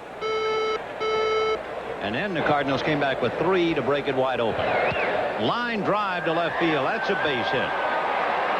So first and second with nobody out. The Cubs hanging tough. Down 4-2, had 2 singles in the seventh. Down 7-2, had leadoff singles by Mumphrey and Dawson in the eighth. And now down 9-2. They came right back with singles by Moreland and Dunston. So they're not about to just fold up. And here's Martinez. And Bob Dernier is now stepping in for Martinez.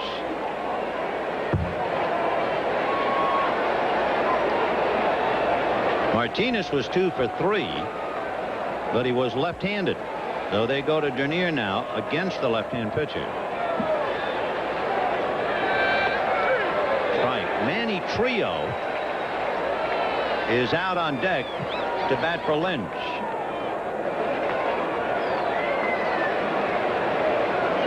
So the Cubs trying to come back somehow, some way. Pena got a cramp in his leg from sitting down like he did. He's had to call time. There you see him kind of stretching it. Right there.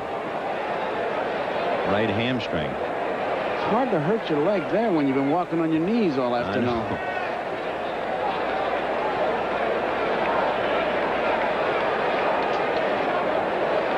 Moreland and Dunston on the base paths. And that's hit foul down the right field line, out of play.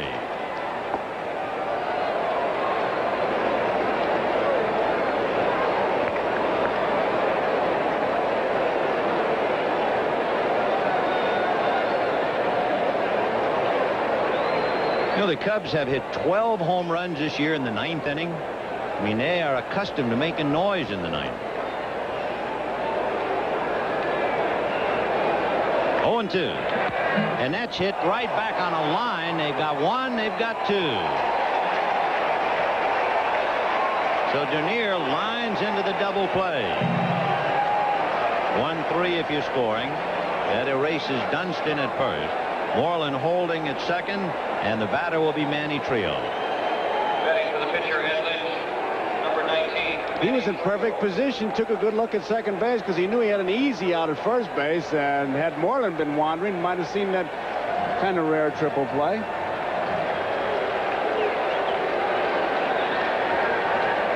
So Manny Trio with 2 out in the 9th inning.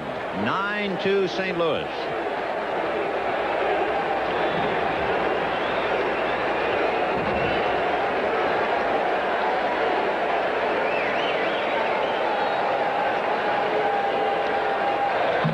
He might very well be lost in the shuffle, but when you think about it, in the 7th inning, Bill Dawley single-handedly turned the inning around and took a lot of steam or air out of the Cub balloon. First and third, 1 out. It was 4-2 St. Louis. The Cubs were ready to make a move, and he struck out Matthews and Noche. And then when Dawley fumbled in the 8th inning, they went to Horton, and Durham hit into a forced play, and Davis hit into a double play. It's 9-2 St. Louis in the 9th inning with 2 out.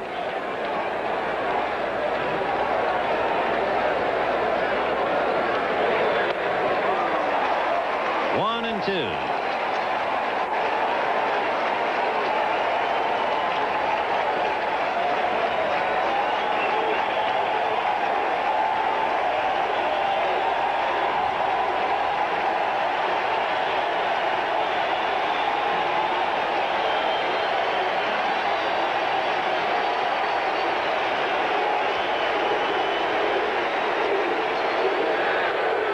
And the chant continues here. Sweep. But of course that has to wait until tomorrow. Scott Sanderson and Danny Cox. The Cardinal fans not worrying about tomorrow. They're enjoying today. The Cub fans, they'll have to wait for tomorrow for a rebuttal.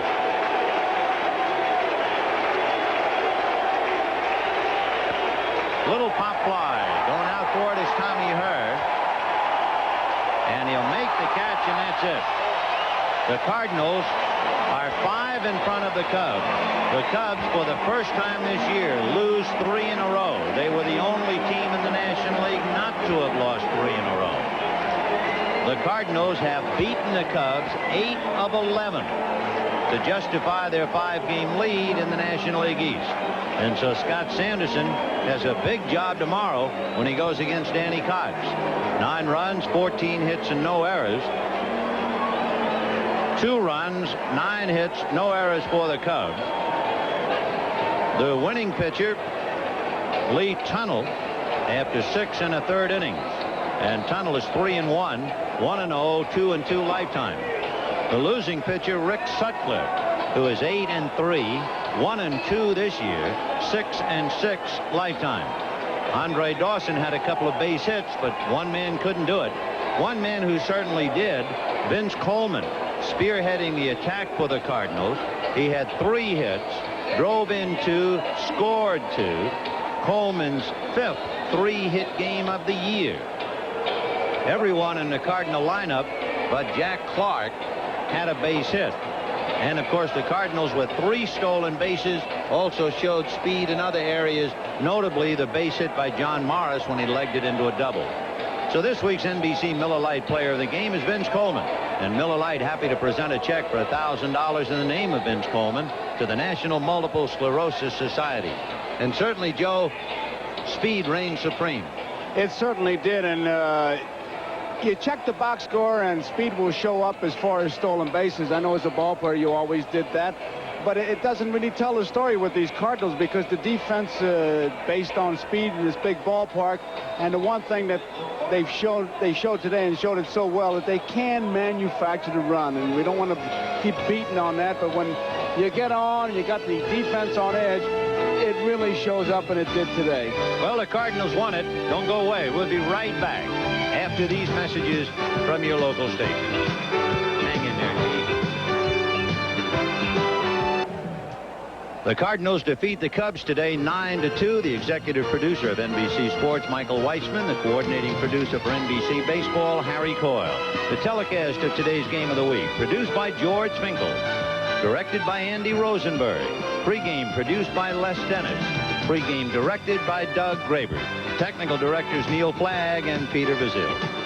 Next week, our Game of the Week coverage continues with a doubleheader. First, the Yankees at Boston or Cincinnati and Atlanta, followed by the Los Angeles Dodgers at Houston on your all-star network, NBC. For Joe Garagiola, this is Vin Scully wishing you a very pleasant good afternoon from Busch Stadium in St. Louis. Cardinals 9, Cubs 2.